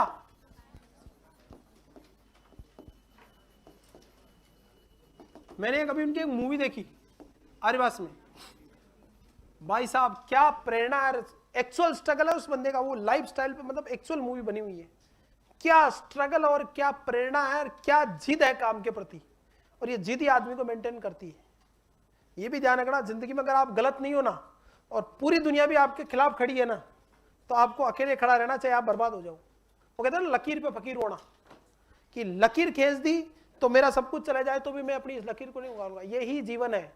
बाकी जानवर भी जीवन जी रहे हैं, पैदा होते हैं, खाना खाते हैं, बच्चे पैदा करते हैं, मर जाते हैं। इंसान के रूप में भगवान ने जन्म दिया तो आपकी भी कुछ जिम्मेदारी बनती है। तो आपका भी एक ऐसी पहचान होनी चाहिए, आपकी एक क्वालिटी होनी चाहिए कि बस लकीर पे क्या हो जाए, फकीर। समझ मेरी बात? लेकिन वो मतलब निर्णय सही होना चाहिए। ऐसा नहीं कि नहीं मैं तो यही बोतल बैठ के पीऊंगा रोड के ऊपर, पुलिस वाले मुझे ले जाए तो ले जाए, ऐसा नहीं करना है। समझ मेरी बात? निर्णय भी सही होना चाहिए। Cheyne Stokes respiration. कौन सा रेस्पिरेशन? चेन स्टोक रेस्पिरेशन क्या होता है? Hyper apnoea with apnoea. आधा रेस्पिरेटरी सिस्टम पढ़ा दिया मैंने इसमें। रेस्पिरेटरी सिस्टम चल रहा है एक तरह से बच्चे के साथ। हाइपर एपनिया विद एपनिया, समझे आप? Hyper apnoea with apnoea. अगर कोई बंदा एमएसएन पूरी पढ़ने के बाद पेडियाट्री को पढ़े ना तो 5 दिन में पढ़ सकता है, इतनी छोटी सब्जेक्ट है। Because this is the already paediatric है। पापा कौन है? एमएसएन वाले शिवराज सर, आइए, कहने की जरूरत नहीं। और उन्हीं का बेटा कौन है? पेडियाट्रिक। तो इस स्थिति में क्या होगा, ये बहुत आसान रहती है क्या पढ़ने में। समझ रहे? कोर्स ऐसे डिजाइन किया जाता है कोर्स को बहुत आसान करने के लिए। तो हाइपर एपनिया विद क्या होता है? एपनिया। कंडीशन क्या कहलाती है? Cheyne Stokes respiration. कोई डाउट है? अरे बोलो भाई। Cheyne Stokes respiration, hyper apnoea with apnoea. कोई डाउट है? हाइपर एपनिया विद एपनिया में क्या होगा? हाइपर एपनिया का मतलब आपको पता ही है, इंक्रीज रेस्पिरेटरी रेट, और फिर क्या होगा? एपनिया। अब थोड़ा सा अपन जानते हैं एपनिया। पहले देख लो को किस में मिलता है। सीन इन केस हो, बताओ पोन्स इंजरी हो बेटा, कौन सी इंजरी हो? और मिड ब्रेन इंजरी हो। कौन सी इंजरी हो? या तो इंजरी कहां पे हो? पोन्स में। या इंजरी कहां पे हो? मिड ब्रेन में। दोनों कंडीशन। पोन्स आपको पता है कौन सा सेंटर है? Accessory respiratory centre. अभी पढ़ेंगे, अब नेक्स्ट नर्वस सिस्टम पढ़ाऊंगा, उसमें क्लियर हो जाएगा ये आपका। इसके अंदर 2 सेक्टर होता है, एपनिस्टिक और निमोटेक्सिक, तो वो रेस्पिरेशन में हेल्प करता है। और मिड ब्रेन आपका है ये, इसका वहां से कुछ ना कुछ रेस्पिरेटरी नर्व निकलती है जो रेस्पिरेटरी सिस्टम को सपोर्ट करती है मिड ब्रेन से। तो इनमें अगर इंजरी होगी तो कौन सा? पेशेंट को हाइपर एपनिया होगा, फिर क्या होगा? एपनिया। कोई डाउट? अब सबसे पहले तो बात करते हैं एपनिया क्या होता है, फिर अपन आगे बढ़ेंगे। What you mean by apnoea? अब भाई एपनिया का मतलब क्या? सीजेशन ऑफ ब्रीथिंग है। फिर मौत किसे कहोगे? अबे सांसें रुकनाई तो मौत है। एग्जैक्ट वर्ड क्या है? एपनिया का मतलब टेम्पररी सीजेशन ऑफ ब्रीथिंग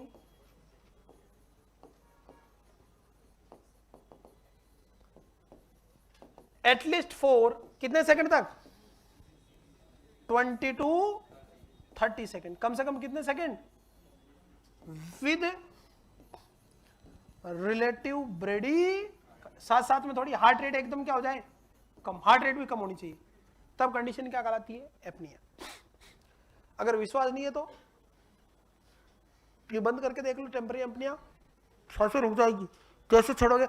और दिल की धड़कनें यूं लगेगा कि दिल निकल के मुंह में आ गया। होता है नहीं होता है आर्यवास में? अरे कोई डाउट है? वो व्हाट्सएप पे मैसेज नहीं पढ़ते हो क्या आप? कभी भी आदमी मुंह बंद करके खुद से सुसाइड नहीं कर सकता, यानी अपनी सांस को रोक के आप कभी भी सुसाइड नहीं कर सकते, बिकॉज सांस कैसी प्रोसेस है? इनवॉलंटरी। आप थोड़ी देर रोक सकते हो, ऑटोमेटिक आपकी सांस क्या होगी? वापस चालू हो जाएगी, अगर आपने रोका भी तो। होता है नहीं होता है? तो यहाँ पे क्या होगा? Temporary cessation of breathing at least for 20 to 30 second with relative bradycardia. Term condition क्या कहलाती है? एपनिया। और hyper apnoea with apnoea. Apnoea का मतलब एकदम रेस्पिरेटरी रेट बढ़ जाए, फिर रेस्पिरेटरी रेट क्या हो जाए? कम, फुल ऑक्सीजन। आर्यवास में हाइपर एपनिया विद एपनिया। अब बताओ क्या होगा? अब ये घटनाक्रम होता क्यों है? अब इसको समझना आपका। बताओ मेन रेस्पिरेटरी सेंटर कौन है? अब इसको समझना आप। 2-3 कंसेप्ट में बता रहा हूं। मेन जो रेस्पिरेटरी सेंटर है वो कौन है? Medulla oblongata. ये रामनाथ कोविंद जी है भाई, राष्ट्रपति जी है। कौन? अभी तो कौन आ गए? मुर्मू मैडम आ गई है हमारे पास में। तो मेडुला ऑब्लोंगेटा, बॉडी के राष्ट्रपति कौन है? Medulla oblongata. कोई डाउट है? अरे बोलो भाई। और प्रधानमंत्री कौन है? हाइपोथैलेमस। मोदी जी कौन है? हाइपोथैलेमस। क्लियर है? और उस बार हाइपोथैलेमस आती है पिट्यूटरी। अमित शाह कौन है? Pituitary gland. हमारी पास में क्लियर है? जो जब वो नहीं बने थे तो लोग कह रहे थे हमको चाहिए आजादी। आजकल कोई नहीं मांग रहा, मांगे तो वो सीधा होम डिलीवरी कर देते आजादी को। हमारे पास क्लियर है? तो मेडुला ऑब्लोंगेटा हमारे पास में मेन रेस्पिरेटरी सेंटर है। कौन सा सेंटर है? Main respiratory. Clear? Medulla oblongata. चले आगे।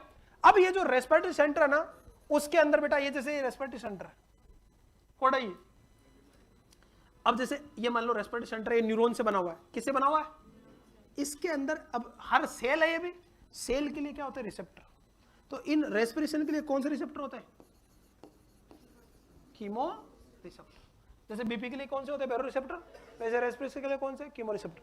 अब तो ये सेंट्रल नर्वस सिस्टम का पार्ट होता है, कौन से? Central chemo receptor. कौन से कीमो रिसेप्टर? तो मेडुला ऑब्लोंगेटा में सांस चलाने के लिए कौन से वो है? Central chemo receptor. कौन से chemo receptor? Central chemo receptor है कि नहीं है? अब ये सेंट्रल कीमो रिसेप्टर किसके रेस्पॉन्स में काम करते हैं? CO2 के। ध्यान रखना, यहां पे आपके जो घुटने हैं, जॉइंट है, इनमें भी रिसेप्टर है, लेकिन ये है पेरिफेरल रिसेप्टर। कौन से? और पेरिफेरल में कहां? ये किसके रेस्पॉन्स में काम करते हैं? CO2 के रेस्पॉन्स में। अब किसके रेस्पॉन्स में? कौन से? याद रहेगा। तो अपने को तो मेन किसका ध्यान रखना? पापा कौन है? Medulla oblongata. ये किसके रेस्पॉन्स में काम करते हैं? CO2 का। कोई डाउट है? बोलो भाई। ये किसके रेस्पॉन्स में काम करते हैं? कौन से? Main respiratory centre. किसके रेस्पॉन्स में काम करते हैं? CO2 के रेस्पॉन्स में। अब ये CO2 के रेस्पॉन्स में जैसे ही काम करेंगे, कोई डाउट है? अब ये क्यों हो रहा घटनाक्रम, समझना मेरी बात। मान लीजिएगा, अब मतलब सांसें, आप जो जिंदा हो ना, जिंदा रहने के लिए क्या चाहिए? ऑक्सीजन चाहिए। अरे अभी तो शाम नहीं, अभी से बोतलें गुड़ा रहे हो क्या? रुको तो सही, शाम होने, तो शाम होने के बाद गुड़ती है बोतलें। तो आज बात में ऐसे क्या कर रहे हो बच्चों? चले आगे। तो अब क्या कह रहे हैं अपन? मेन जो आपका रेस्पिरेटरी सेंटर है वो कौन है? Medulla oblongata. जो किसके रेस्पॉन्स में चलता है? CO2 के। किसके रेस्पॉन्स में? अब सुनना, आपने क्या किया? इंस्पायरेट किया तो ऑक्सीजन चलेगी, एक्सपायरेट किया तो CO2 बाहर आ गई हमारे पास में। तो थोड़ी बहुत बॉडी में क्या होती है? ऑक्सीजन होती है। कितनी परसेंट? 4% ब्लड में। ब्लड में घुली हुई कितनी होती है? वो 4% कहीं ना कहीं ब्लड से गुजरेगी, तो किसको कहती रहेगी कि भाई तू सांसें चलाता है? क्योंकि मेन सेंटर यही है हमारे पास में। जब आप किस में जाओगे बेटा? हाइपर एपनिया में। अब किस में? कौन सी कंडीशन हो रही है? Chain stroke respiration. मरीज किस में जा रहा है? तो मरीज के अंदर जैसे हाइपर एपनिया होगा तो सांसें तेज चलेगी, तो पूरी जो CO2 है, तो पूरी CO2 वॉश आउट हो जाएगी। वॉश आउट होगी तो बताओ सेंट्रल कीमो रिसेप्टर को CO2 बढ़ेगी क्या? नहीं मिलेगी। तो सेंट्रल कीमो रिसेप्टर काम करना बंद। काम करना बंद तो सांसें चलेगी क्या? टेम्पररी सांसें नहीं चलेगी। क्या हो गया? एपनिया। क्या हो गया? 20-30 सेकंड तक एपनिया रहा, बिल्कुल क्या नहीं जा रही है? ऑक्सीजन। तो एकदम कौन बढ़ेगी? CO2। CO2 बढ़ते ही एकदम वापस क्या होगा? सांसें चलेगी तेजी से। फिर सांसें चलेगी तो वापस CO2 बॉडी से कम, फिर CO2 कम तो सांसें क्या हो जाएगी? बंद। फिर बंद तो वापस कौन होगी? CO2 बढ़ेगी। ये घटनाक्रम चलता रहता है इस कंडीशन को। तो कभी तो हाइपर एपनिया होगा और फिर क्या होगा? नॉर्मली क्या होना चाहिए? हाइपर एपनिया भी हो गया तो दवाई देने के बाद नॉर्मल आ जाना चाहिए, लेकिन यह नॉर्मल है। तो इस घटनाक्रम को क्या बोलते हैं अपन? चेन स्ट्रोक, जो किसमें? Pons mid brain medulla oblongata की इंजरी के केस में देखने को मिल सकती है। अरे बताओ, आपका जो रेस्पिरेशन है, या जो मैं कह सकता हूं सेंट्रल कीमो रिसेप्टर, जो कहां पाए जाते हैं आपके? मैडम, ये किसके रेस्पॉन्स में काम करते हैं? CO2। हालांकि जिंदा रहने के लिए बॉडी खाती क्या? सेल खाती क्या? ऑक्सीजन। ग्लूकोज के साथ ATP बनाने के लिए क्या चाहिए? ऑक्सीजन। लेकिन सांसें चलाने के लिए क्या जरूरी है? CO2। अब समझेंगे? समझे? अरे कोई डाउट है? और जिंदगी में कुछ चाहिए ना तो कुछ देना भी पड़ता है।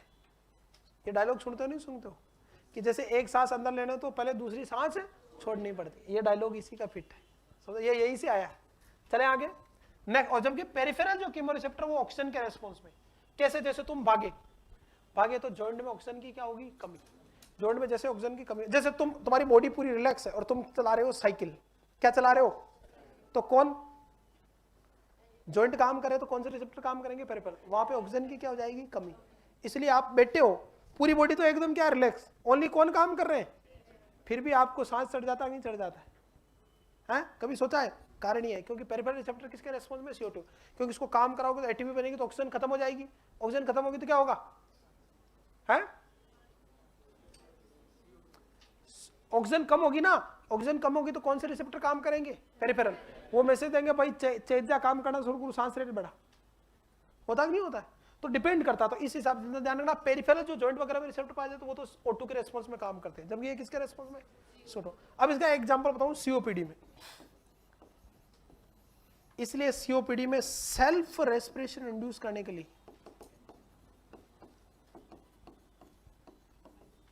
कौन सा रेस्पिरेशन, सेल्फ रेस्पिरेशन इंड्यूस करने के लिए अपन लो ऑक्सीजन देते हैं 2 लीटर पर मिनट, इसे क्या बोलेंगे, लो ऑक्सीजन।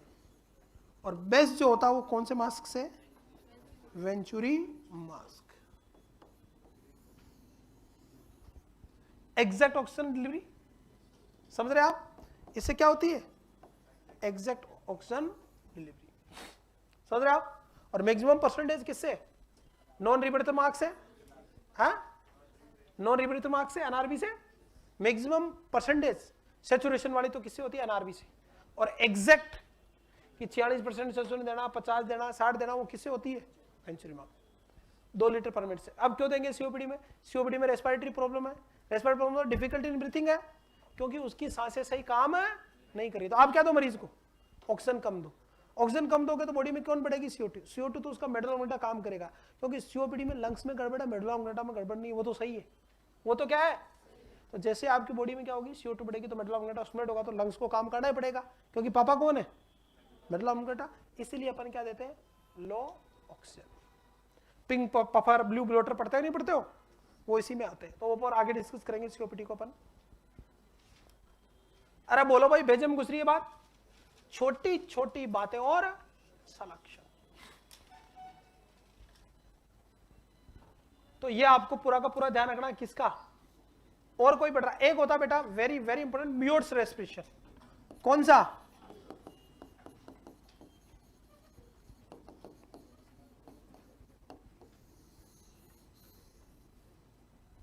कौन सा रेस्पिरेशन, बियोट्स रेस्पिरेशन, कौन सा respiration, Biot's respiration. Biot respiration क्या होता है, देखिएगा, 3 regular breathing with next 3 respiration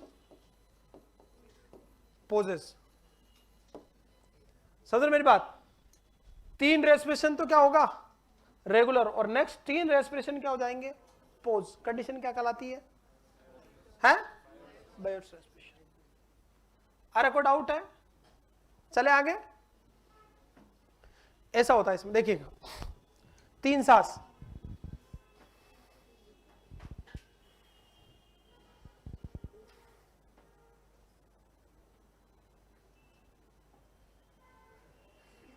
नहीं समझे, 3 बार जितनी सांस आती है उतना तो नॉर्मल चलेगी, फिर अगली 3 बार में जो समय लगा उतनी देर सांसें क्या हो जाएगी, बंद। ये कंडीशन क्या कहलाती है, बायोट्स रेस्पिरेशन। कोई भेजे में डाउट है, अरे बोलो भाई, समझ रहे। And this is seen in case of, classically scene in case of meningitis. ये मेनिनजाइटिस में मोस्टली देखने को मिलती है, मोस्टली। इसके अलावा हेड इंजरी के केस में भी ऐसा हो सकता है, इंक्रीज ICP के केस में ऐसा हो सकता है। समझ रहे आप मेरी बात, कुशिंग ट्राइड में होता कि नहीं होता है, बिडेप्निया होता कि नहीं होता है, तो उसको चलो कंफ्यूज हो जाओगे आप इन दोनों में रखो, हेड इंजरी और मेनिनजाइटिस। मेन किसमें, मेनिनजाइटिस के केस में। कोई डाउट है, बियोट्स रेस्पिरेशन कला था। और कोई रेस्पिरेटरी से रिलेटेड दिक्कत पड़ी है, हो गए सारे टॉपिक। नेक्स्ट देखिएगा, तो सारा देखना है, हाइपरवेंटिलेट, हाइपोवेंटिलेट, हाइपरएपनिया, हाइपोएपनिया, हमारे पास में हाइपरकेपनिया, CO2 बढ़ जाती है कई बार, हाइपरकेपनिया, ये सारा आपको चेक करना है। किस केस में है, अरे किस केस में, वेरी वेरी इंपॉर्टेंट, किस केस में, बेहोश रेस्पिरेशन के केस में, या आपको पूरा अगर बच्चे का आप क्या कर रहे हो, रेस्पिरेटरी असेसमेंट कर रहे हो। बेजम घुसी मेरी बात, आपने पूरा चेक कर लिया। अब यहां से जो मैंने बताया नहीं, ये डाटा कम से कम 2 नंबर के क्वेश्चन तैयार हो गए आपके यहाँ। कितने नंबर के, क्यों, क्योंकि ये रेस्पिरेटरी सिस्टम का पार्ट पढ़ाया मैंने अभी, और बच्चे में देखना जरूरी है। यहां तक देखो, फिर अपन आगे बढ़ते हैं तुरंत। नेक्स्ट अपन बात करते हैं, अब आपने देखा क्या नॉर्मल, फिर देखा आपने क्या एबनॉर्मल। अब इसका इलाज भी करो। यहां पे सबसे बड़ी प्रॉब्लम क्या होती है, मेनली बच्चे के क्या होता है, म्यूकस प्लग रह जाता है या म्यूकेनियम एस्पिरेट कर जाता है, तो एयरवे क्या रहता है, ऑब्स्ट्रक्ट। और आपको पता है इंट्राउटेरल में बेबी क्या करता है, एमनियोटिक फ्लूइड स्वेलो करता है, क्या करता है, और टर्म पे कितना स्वेलो करता है बताओ, 400 से 700 ml, कितना करता नहीं करता। अब एमनियोटिक फ्लूइड पूरी उसकी रेस्पिरेटरी ट्रैक्ट में, थोड़ा बहुत लंग्स में भी होता है, अरे होता है कि नहीं होता है, क्लियर। लेकिन जब बच्चा क्राई करता है ना, तो बहुत सारा क्राई के साथ या तो बाहर आ जाता है, या फिर क्या होता है, जीआईटी में एस्पिरेट कर लिया जाता है। जीआईटी में वैसे फ्लूइड जाए, कोई दिक्कत वाली बात है नहीं है। अरे बेचैन उसी बात। तो अब क्या करो, तुम थोड़ा बहुत बच गया, या तुम्हारा एयरवे ऑब्स्ट्रक्ट है, तो उसको क्या करो, बाहर निकालो, उस फ्लूइड को बाहर निकालो, ताकि एयरवे क्लियर होगा तो ऑक्सीजन ठेठ कहां तक जाएगी, लंग्स तक। तो नेक्स्ट अपन क्या करेंगे, नेक्स्ट क्या करेंगे, हैं, नेक्स्ट क्या करेंगे, वेरी इंपॉर्टेंट। अगर आपने ऑब्जर्व कर दिया, अब करो काम। पहले देख लिया, अब देखने में इसमें मैक्सिमम 5 से 10 सेकंड लगना चाहिए। ये आपने पढ़ा दिया, तो आपको कितने 5-7 सेकंड में आप देख लो। अगर 6 से 30 सेकंड तक नॉर्मल है, अबगार स्केयर में चेंज नहीं, तो 90 सेकंड तक कोई दिक्कत वाली बात नहीं है। फिर भी अगर नहीं आ रहा है, तो आप क्या करो, इंप्लीमेंटेशन। क्या करो, तो नेक्स्ट अपन क्या करेंगे, इंप्लीमेंटेशन। ऑब्जर्वेशन के बाद क्या एक्शन आता है, इंप्लीमेंटेशन। और इंप्लीमेंटेशन में क्या बेटा, इंप्लीमेंटेशन जो क्या होता है, सक्शनिंग। क्या, सक्शनिंग। इफ, अब ये भी कब कम वक्त हो, if respiratory problem in newborn,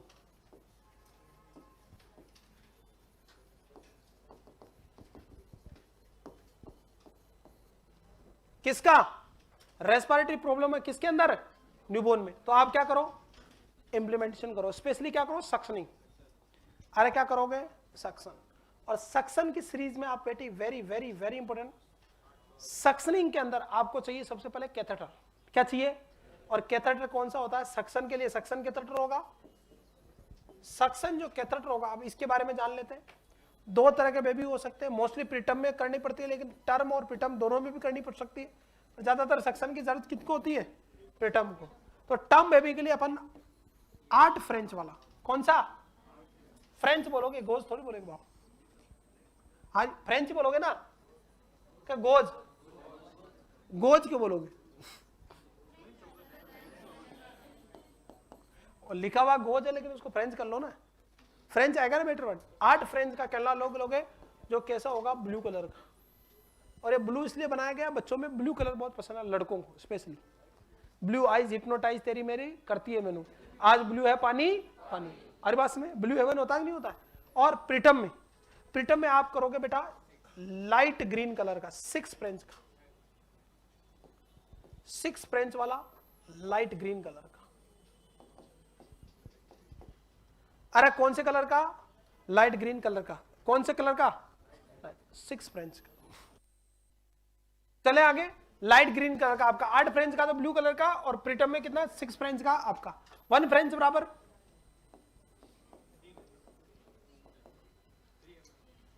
3 mm, 0.3 mm,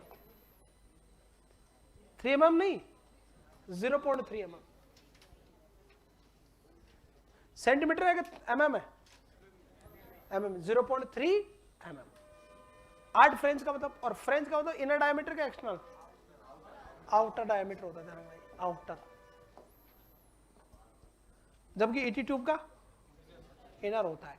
ये क्वेश्चन आ चुके हैं, बाकी तो बगराम जी ने जबरदस्त पढ़ाया होगा आपको। चले आगे, तो 8 फ्रेंच और 6 फ्रेंच का, कोई डाउट है आप यूज कर सकते हैं, क्लियर है। सक्शन के तरह आपको यूज करना। प्रेशर कितना मेंटेन करना,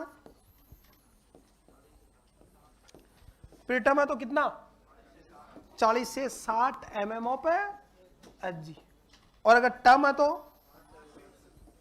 60 से 80 mm पे एच जी आपको प्रेशर मेंटेन करना सक्शन करने के लिए। कोई डाउट है? कोई डाउट है?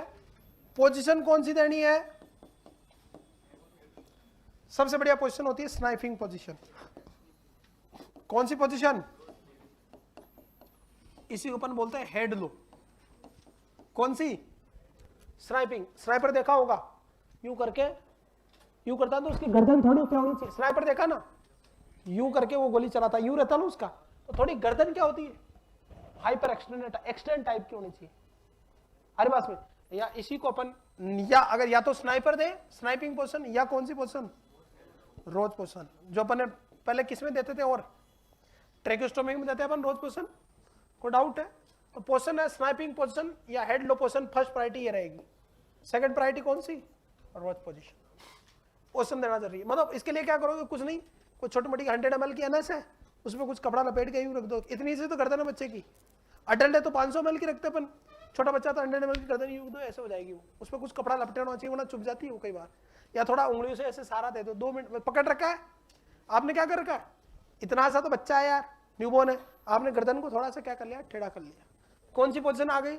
स्नाइपिंग पोजीशन या कौन सी? हेड लो पोजीशन, रोज पोजीशन बोलते हैं इसको। कौन सी पोजीशन? टर्म में 60 से 80 और पिटम में कितना? 40 से 60 mm प्रेशर मेंटेन करना। पिटम में 6 फ्रेंच का और टर्म में कितना? सक्शन के तरह यूज करना आपने। प्रेशर मेंटेन किया। कोई डाउट है? स्नाइपिंग पोजीशन है, हेड लो पोजीशन, रोज पोजीशन आपको यूज करना है। अब देखिएगा बच्चों, very very very important. Next suctioning हो गई आपकी एब्डोमेन में। अब आपको सक्शन करना है, ये सारा सब कुछ हो गया। स्टाइल टेक्निक यूज करनी है, वहां पे ग्लव्स वगैरह पहनने। अब देखना पोजीशन के बाद आपको बेटा very important, first suction mouth, very very very important. Then nose, ये तो हर एग्जाम का फेवरेट क्वेश्चन है। सबसे पहले किसको? माउथ को, और फिर किसको? नोज को। Clear? Because if first suction nose then initiate sneezing reflex. कौन सा रिफ्लेक्स? which cause क्या? एस्पिरेशन। जो क्या कर सकते हैं? एस्पिरेशन कर सकते हैं। फर्स्ट सक्शन क्या? माउथ, देन क्या? Nose. Because if first suction nose, then initiate sneezing reflex, which cause aspiration. को डाउट है? जो क्या प्रोड्यूस कर देंगे? एस्पिरेशन। अब इसका प्रैक्टिकली समझो कैसे। क्लियर? आपने पहले किसको सक्शन करना? माउथ को, और फिर किसको? नोज को। अगर तुमने गलती से पहले नोज में डाला तो आपको पता नाक में कुछ भी डालते तो स्नीजिंग रिफ्लेक्स आता है, और स्नीजिंग आने से पहले आदमी अंदर सांस खींचता और फिर फोर्सफुली एक्सपायरेट करता है, उसी को स्नीजिंग बोलते हैं अपन।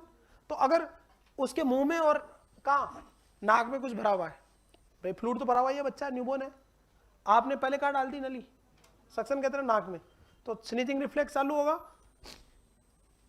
ऐसे करता है, अंदर खींचेगा, जो नाक में था वो सब कहाँ चला जाएगा? ट्रेकिया में, लंग्स में, तो एस्पायरेट करेगा नहीं करेगा? इसलिए पहले किसको सक्शन करो? माउथ। माउथ क्लीन हो गया। अब सुनना, अब क्यों नहीं करते माउथ पहले? मतलब नोज को, नोज में जैसे कि तुमने किया तो मान लो नोज का तो खिंच गया, नोज का तो क्या हो गया? साफ, लेकिन बच्चा सक्शन करेगा तो जो मुंह में भरा हुआ है वो क्या चला जाएगा?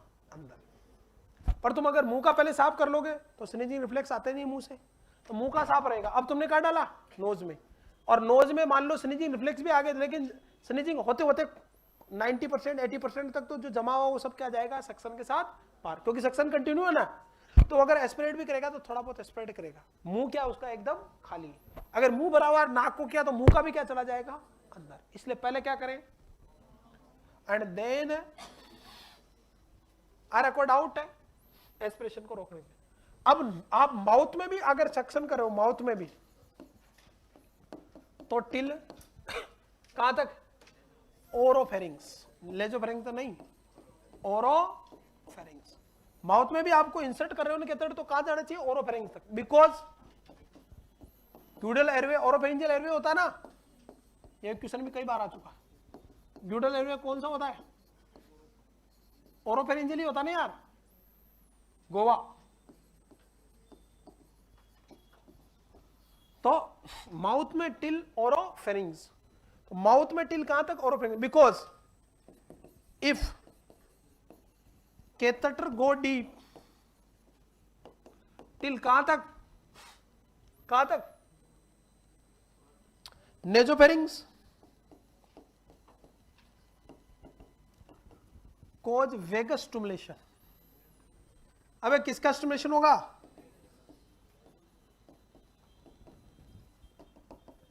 विच कोज ब्रेडी कार्डिया, जिसकी वजह से हार्ट रेट क्या हो जाएगी? कम। विच कोज ब्रेडी कार्डिया, उसकी वजह से हार्ट रेट क्या हो जाएगी? कम। कारण ठेठ, आपका ठेठ अंदर तक डालते हो ना आप, तो यहां पे कौन सी नर्व होती है? वेगस। सक्शन करोगे तो आसपास की ऑक्सीजन खिंच जाएगी, तो वेगस को ऑक्सीजन मिलेगी क्या? हाइपोक्सिक रेस्पॉन्स में वेगस स्टिमुलेट होकर, वेगस आपको पता हार्ट रेट को क्या करती है? कम। तो मरीज किस में चला जाएगा? ब्रेडी कार्डिया में। आ रहा कोई डाउट है? आगे बढ़ जाए। और मतलब अपन सक्शन कहां तक करते हैं? ओरोफेरिंग्स तक करते हैं। अगर नेजोफेरिंग्स या लेरिंजोफेरिंग्स तक किया तुमने, नेजोफेरिंग्स या लेरिंजोफेरिंग्स कर लो, इसको लेरिंजोफेरिंग्स करो। यानी डीप तक सक्शन नहीं करना, कहने का मतलब ये हमारी बात में सबसे पहले कौन होता है? नेजोफेरिंग्स या ओरोफेरिंग्स और फिर लेरिंजोफेरिंग्स।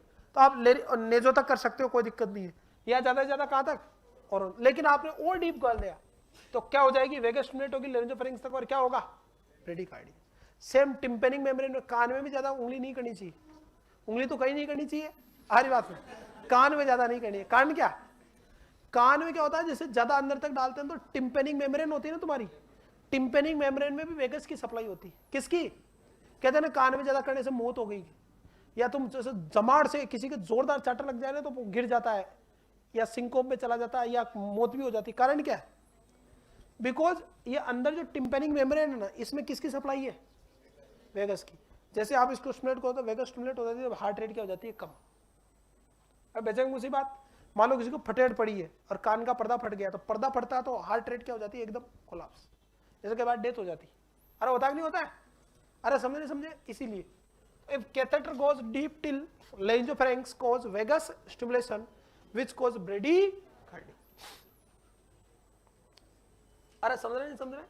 इसके अलावा जैसे कोई खड़ा है और कान के पास हु एकदम चिल्लाते हो तो डर के दिल की धड़कनें बढ़ती है। पहले तो क्या हो जाता है? दिल की धड़कनें बैठ जाती है। कारण क्या? एकदम चिल्लाओगे तो कौन सी?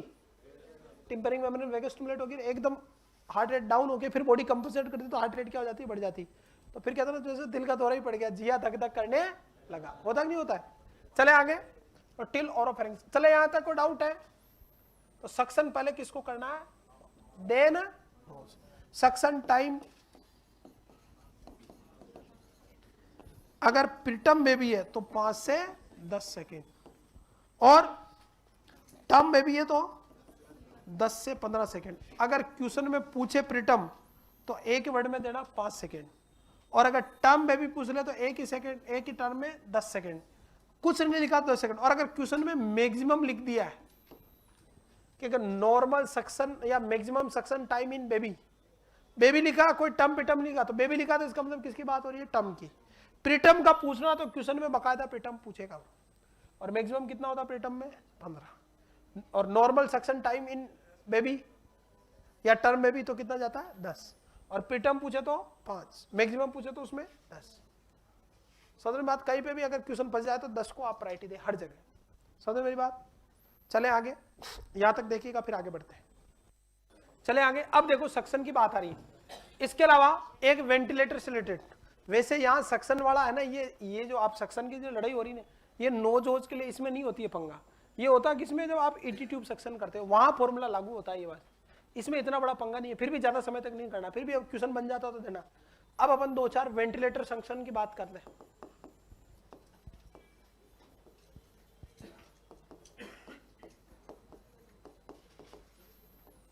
मरीज को कौन सी ट्यूब लग रही है?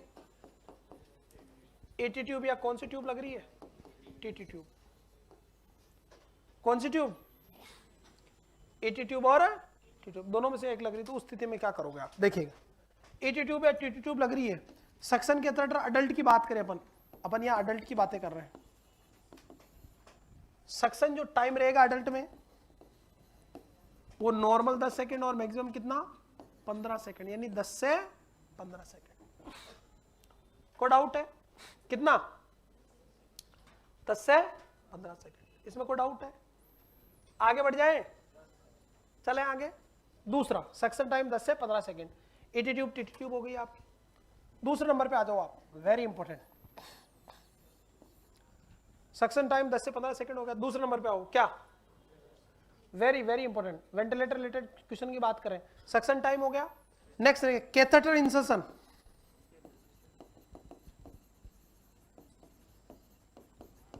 Till resistance. अगर आसानी से पूरा कैथेटर भी अंदर चला गया ना तो भी डरने की बात नहीं समझे? अरे बस, क्योंकि एयरवे बहुत टेढ़ा मेढ़ा है ना, ऐसा नहीं कि वो आप उधर डालोगे रेनेस के थ्रू बाहर आ जाएगा, ऐसा नहीं होगा। अरे बस में आपने डाला तो वो क्या है, एयरवे तो टेढ़ा मेढ़ा है, तो कितना ही आप लंबा, ज्यादा ज्यादा कैथेटर कितना लंबा हो सकता है, 50 सेंटीमीटर 60 सेंटीमीटर लंबा हो सकता है, कोई दिक्कत नहीं। पूरा जा रहा है तो एयरवे में ही है वो, कोई डाउट है? नेक्स्ट देखिएगा, चलेगा, क्लियर है। कैथेटर इंसर्शन टिल रेजिस्टेंस, कोई डाउट है? कोई डाउट? अगर रेजिस्टेंस 2 सेंटीमीटर पे आ गई तो रोक दो, फोर्सफुली ना करे, ब्लीडिंग हो जाएगी, और ब्लीडिंग बहुत ज्यादा डेंजर कंडीशन है, तो टिल रेजिस्टेंस, क्लियर है। सक्शन अप्लाई कब करना है? व्हेन रिमूविंग, और किस मैनर में? रोटेट वाइज मैनर में। कौन से मैनर में? सक्शन को हमेशा, जैसे ये सक्शन है, आपको पता है कि यहां पे टिप होती है, तो आपको ऐसे घुमाते हुए निकालना है। तो घुमाते हुए क्यों निकाल रहे हो? चारों तरफ का क्या हो जाए साफ, क्योंकि अब तुम ऐसे सीधा निकालोगे तो इधर उधर का साफ होगा, पीछे का कैसा होगा? छेद तो एक ही होता है उसमें, ओपनिंग एक होती है, तो इसलिए क्या करो, रोटेट। कोई डाउट है? यहाँ पे अडल्ट है तो जो प्रेशर रहेगा अडल्ट में वो 80 to 120 mm पर जी, जबकि चिल्ड्रन अगर है तो 80 to 100 mm पर जी। कई जगह 100 से 120 भी अडल्ट में एक ही बात है, 80 भी कर सकते हो काफी। चिल्ड्रन में 80 से 100 mm पे जी, ये प्रेशर आपको मेंटेन करना है, clear. Suction insertion till resistance when removing the rotate wise manner में। सक्शन टाइम 10 से 15 सेकंड, एटी ट्यूब और TT tube, ventilator related suction time. कोई डाउट है? आगे बढ़े, नेक्स्ट।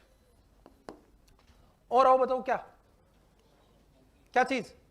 अब इसकी बात करते हैं, इसके कॉम्प्लिकेशन क्या है। तो पहला क्वेश्चन, तो मोस्ट कॉमन जो कॉम्प्लिकेशन होता है वो कौन सा होता है? Bradycardia. Very very very important, most common, और इसका कारण है वेगस स्टिमुलेशन। कौन सा स्टिमुलेशन? देखिएगा कैसे सक्शनिंग कर रहे हो तो मोस्ट कॉमन। देखिए ये ट्रेकिया है, अरे क्या है, ऑनलाइन वाले समझ में आ रहा है बेटा? ट्रेकिया जो है इसके अंदर आपको पता है कि वेगस की सप्लाई, तुम सक्शन करोगे तो ऑक्सीजन को तेजी से खींचेगा, तो यहाँ पे वेगस को ऑक्सीजन सप्लाई क्या हो जाएगी, कम, तो ब्रेडीकार्डिया में जाएगा। तो आपसे पूछे एक ही वर्ड में, तो मोस्ट देखना आप प्रैक्टिकली, हार्ट रेट 100 पे चल रही होगी, आप जैसे सक्शन करोगे हार्ट रेट कहाँ जाएगी, 60, ब्रेडीकार्डिया 70 इस पे चलने लग जाएगी, तेजी से कम होती है, बहुत तेजी से। हरी बात। और आफ्टर कब ज्यादा दिक्कत होती है? जब आप लंबे समय तक सक्शन करते हो। नॉर्मली 10 से 1 सेकंड में तो नॉर्मली रहती है, ज्यादा फर्क नहीं पड़ता इतना, लेकिन आपने सक्शन टाइम क्या कर दिया, बढ़ा दिया, तो उस स्थिति में ये पक्का प्रॉब्लम करता है। कौन? अरे कौन? सक्शनिंग। तो मोस्ट कॉमन कॉम्प्लिकेशन क्या रहेगा? ब्रेडीकार्डिया। चले आगे, उनका भी यही सीन है, क्लियर है। वो जैसे नाइट में कई बार होता है ना, लड़के, तुम युवा अवस्था में हो, तो स्टूडेंट लाइफ स्पेशली, तुम तो थोड़ा गॉड गिफ्टेड होगी, पढ़ रहे हो, मेहनत कर रहे हो, आशिक टाइप के नहीं होते, तो रात को व्हाट्सएप और फेसबुक मैसेंजर पर, इंस्टा पे इंतजार करते हैं और लड़की से चैटिंग करते रहते हैं हमारे पास में। तो प्रेम की तलाश में निकला हुआ पुरुष, प्रेम की तलाश में निकला हुआ पुरुष जब तक लड़की से भाई नहीं सुन ले तब तक कमेंट करना नहीं छोड़ता है, उम्मीद नहीं छोड़ता है। अरे बात नहीं होता है क्या? क्लियर है।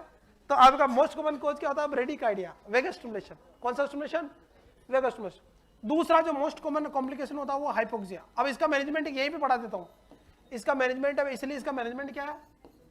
Suction with atropine.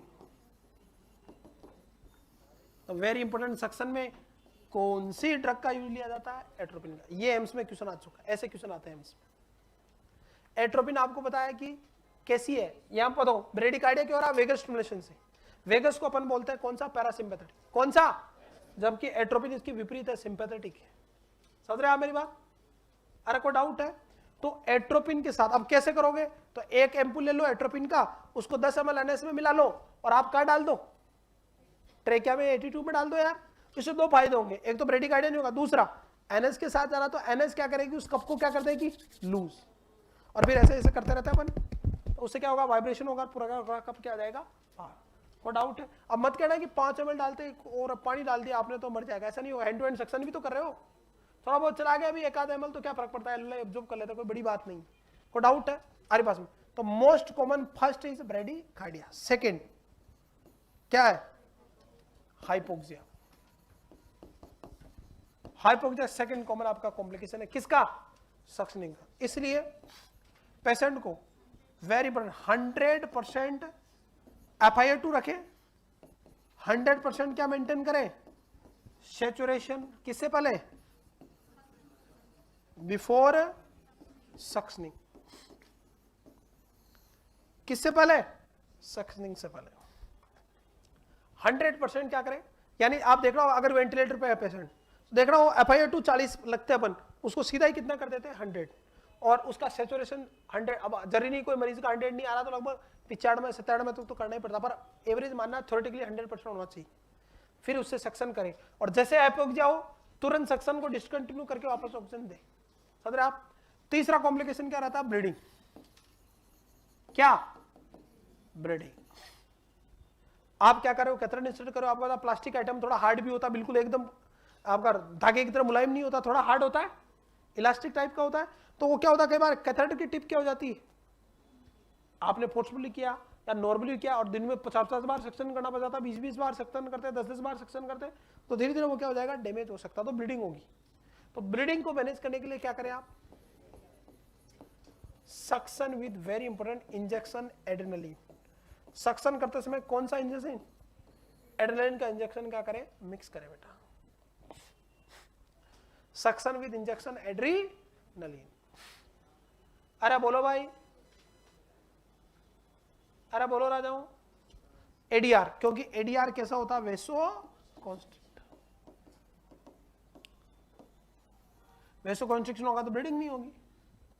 अरे बोलो भाई, ये सारे कॉम्प्लिकेशन है किसके, एडल्ट सक्शन से रिलेटेड क्वेश्चन है बेटा, यहां तक को डाउट है?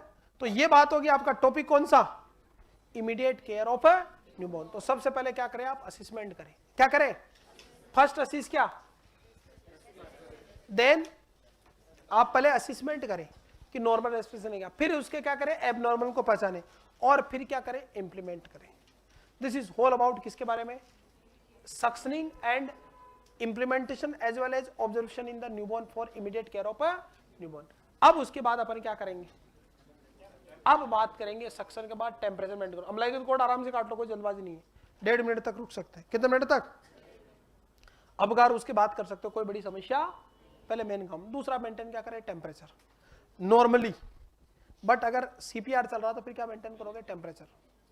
अरे बस, तो सेकंड काम क्या रहता है, टेम्परेचर। तो वो नेक्स्ट अपन बेटा डेमो क्लास में अपन यहाँ डिस्कस करने वाले हैं। अरे पास में एक ब्रेक लेते हैं, नेक्स्ट डेमो में बताऊंगा मैं आपकी कल वाली क्लास में, क्लियर। अब अपन यहाँ से कुछ रिलेटेड क्वेश्चन अपन डिस्कस करते हैं बेटा।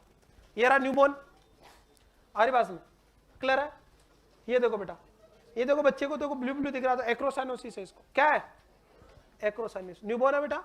अरे पास में तुम ऐसे लटके हो गए कभी, इतने हो गए, तुम्हें तो जोड़ी में लटकाया होगा, हाँ लू आपकी किसकी मम्मी है वो बांध देती है ना, किससे, साड़ी का या ओढ़नी आती है उसकी में। हमारे पास में कोई डाउट, आज की जनरेशन है वो लटकती है इसमें। While assessing immediate care of newborn, first nursing role is prevent from hypothermia, cutting the अम्लाई cord, Apgar scoring, assessment of respiratory pattern. तो टारगेट क्या रहेगा, रेस्पिरेटरी पैटर्न आपका टारगेट रहेगा। D is the right answer, clear है। The expected, ये expected है, expected respiratory rate of neonates within 3 minute of birth, 3 minute बाद 20 से 40, 40 से 60, 60 से 80 या 80 से ज्यादा, तो 40 से 60। Right answer goes to be, 40 से 60 रहेगी बेटा। Neonatal period of consider from, neonatal period कहां से कहां कहलाता है? तो आपको पता है कि न्यूनेट्स कौन होते हैं? दो तरह के न्यूनेट्स है, एक अर्ली और एक लेट। अर्ली वाली 0 से 7 डेज और 8 से 28 दिन तक क्या क्या कहलाते हैं? Late neonate. तो अरे बट टू 28 दिन क्या कहलाएगा? C is the right answer. क्या कहलाएगा? Neonatal period. The expected heart rate of a neonate within 3 minute of expected है बेटा, एक्सपेक्टेड हार्ट रेट है। तो नॉर्मली जो एक्सपेक्टेड हार्ट रेट रहती है, डी आंसर जाएगा, 120 से 160। डी वाला ऑप्शन ये है, थोड़ा क्वेश्चन में मिस्टेक होगी, स्लाइड में शो नहीं हो रहा। Next, the nurse is aware that the healthy newborn respiratory rate are, normally एक हेल्थी न्यूबॉर्न की रेस्पिरेटरी रेट कैसी होगी? है रेगुलर होगी, एब्डोमिनल होगी, 40 से 50 ब्रीथ होगी, डीप होगी। ये तो गलत है, डीप नहीं होती, कैसी होती है? सेलो। इरेगुलर होगी, एब्डोमिनल होगी 30 से 60 पर मिनट और सेल होगी, ये भी सही है। इरेगुलर होगी, इनिशिएट बाय चेस्ट वाल 30 से 60 पर मिनट, डीप, डीप वाली नहीं होगी। Regular initiated by the chest वाल, ये भी गलत हो, तो राइट आंसर का जाएगा बी। कैसी होगी? इरेगुलर होगी, नॉर्मल है इरेगुलर यहाँ पे, एब्डोमिनल 30 से 60 पर मिनट, और कैसी होगी? सेलो। सेलो का मतलब हल्की। Which assessment technique used by the nurse is most accurate for counting the respiration of an infant during a well child checkup? Well child checkup में आया बेटा, तो बताओ which of the following most accurate counting respiration technique? respiration technique कौन सी सबसे बढ़िया है? तो सांसों को तो ध्यान रखना, 60 सेकंड तक गिनना, सीधी बात, सबसे बढ़िया रहेगा। पल्स देखनी है तो कितना? पूरा मिनट बेस्ट है। तो यहाँ पे जहां पे बेटा कौन सा बेस्ट है? Count the respiration for 60 second. Pulse का भी होता तो क्या होता? पूरा 60 सेकंड तक ही करना, मल्टीप्लाई वाला गड़बड़ी होता, थोड़ा ध्यान रखना। Early symptom of RDS, nasal flaring. Early symptom क्या आरडीएस का? Nasal flaring. Immediate after delivery baby should be placed, तो तुरंत कहां रखना बेटा? कहां पे तुरंत रखना बेटा? ना, मदर के ब्रेस्ट में। अबे एब्डोमेन नीचे होता है यार, और यहाँ तो बच्चा तो इतना ही आ जाता है, इतनी आपकी चेस्ट है तो बच्चे को तो ब्रेस्ट पे रखेंगे ना अपन। डिलीवरी होते ही कहाँ करेंगे? ताकि बच्चे को वहाँ ब्रेस्ट के प्रति लगाओ और क्या हो, ब्रेस्ट फीडिंग इनिशिएट करे वो। हमारी बात में एब्डोमेन और ब्रेस्ट में बहुत दूरी होती है यार। एक condition of a lung in which collapse of alveoli, atelectasis, को डाउट है? Primary apnoea last for how many second? Last for, clear. लेकिन अब सुनना, आज सॉरी इसमें 20 आएगा, सॉरी 20 से 30 सेकंड है, सॉरी 20 ही जाएगा, सही सही। प्राइमरी अपना 20 ही होता है, सेकेंडरी होता है 30, सही है ये answer. B is right answer, sorry C is right answer. Cheyne Stokes respiration क्या होता है? चेन स्टॉक का मतलब हाइपर एपनिया विद एपनिया। किस केस में? पोन्स की इंजरी में, मिड ब्रेन की इंजरी में, मेडोडार्मिनेटा में डिस्टर्बेंस होने से। ये रहा चेन स्टॉक। सुनना, ये समझा आप? हाइपर एपनिया हो रहा है, फिर क्या हो गया? एपनिया, फिर हाइपर एपनिया, फिर एपनिया। ऐसा रेस्पिरेशन क्या कहलाता है? Cheyne Stokes. Nurse is assessing a respiratory pattern of a patient, she find the 3 regular respiration with next 3 pause. कौन सा? 3 रुक के आया, कौन सा? Biot's respiration seen in the case of mainly meningitis. दूसरी कंडीशन हेड इंजरी। को doubt है? बायोट्स रेस्पिरेशन, ये देखो, hyper apnoea, apnoea, hyper apnoea, फिर एपनिया, ऐसे यानी 3 रेस्पिरेशन चलेंगे, हाइपर वेंटिलेट, फिर एपनिया हो जाएगा, फिर हाइपर वेंटिलेट, फिर एपनिया होगा, ऐसे। को डाउट है? एपनिया का मतलब 3 नए क्या हो गए? पोज हो गए, टेम्पररी सिचुएशन हो रहा है ना। चले आगे 3 ब्रीथिंग तक, वहां लगभग कितना? 20 से 30 सेकेंड। यहाँ 3 ब्रीथिंग में कितना लगता है? 5-10 सेकेंड। अंतर समझे दोनों में? अबे कमबख्त, तो इसमें यार, इसमें चेन स्ट्रोक में भी ऐसा ही होता है, चेन स्ट्रोक में भी रेस्पिरेशन नॉर्मल, लेकिन यहाँ 3 बार, 1, 2 और 3 बार नॉर्मल। वहां कितनी देर हाइपर वेंटिलेट होगा ये भी नहीं पता है, और फिक्स कितनी देर के लिए एपनिया होगा? 20 से 30 सेकंड। यहाँ जरूरी नहीं कि 20 से 30 सेकंड हो। या 3 बार क्या होगा? हाइपर एपनिया, फिर 3 बार जितना, 3 बार का मतलब मान लो 5 सेकंड में तो 10-12 सेकंड तक आपका क्या होगा, वहां कम से कम 20 से 30 सेकंड रहेगा। और यहाँ ब्रेडिकार्डिया नहीं होगा, वहां क्या होगा, ब्रेडिकार्डिया। थोड़ा सा अंतर दोनों। Classical sign and symptom of fractured ribs is pain during inspiration. Inspiration के दौरान पेन क्या कहलाता है, fracture. Most fracture ribs 6th and 7th। Motor vehicle accident is the most common कारण। What are the advantage of delayed cord clipping, ये अपन बेटा आगे डिस्कस करेंगे नेक्स्ट अपन क्लास में। So thank you so much, love you all. पढ़ते रहे बढ़ते रहे। ऐसा नहीं कि क्लासें आपको अच्छी लगती तो आज अपने फ्रेंड को ज्वाइन कराए बेटा। 1 फरवरी से आपका रेगुलर बैच है, 9,999 रुपए आपका बेटा फीस है। Crash course free test series मिल रही है, कंप्लीट नोट्स की ईपीडीएफ मिल रही है बेटा। संपूर्ण विषय की थ्योरी के साथ प्रैक्टिकल मिलेगा आपको बेटा। ये सभी एग्जाम को टारगेट करेगा। रनिंग स्टूडेंट को एक्स्ट्रा एक्सेस है 9,999 में। बैच ज्वाइन करने के लिए 8368066088 को आप कॉन्टेक्ट कर सकते हैं। सारी क्लासें यथावत है, जितने भी सब्जेक्ट जो बीच में थोड़ा टेक्निकल इश्यू आता है वो सारी पुट कर दी गई है। Thank you so much, love you all. पढ़ते रहे बढ़ते रहे। ऐसा नहीं क्लासें अच्छी लगती तो आज अपने फ्रेंड को ज्वाइन करा बेटा। Thank you so much.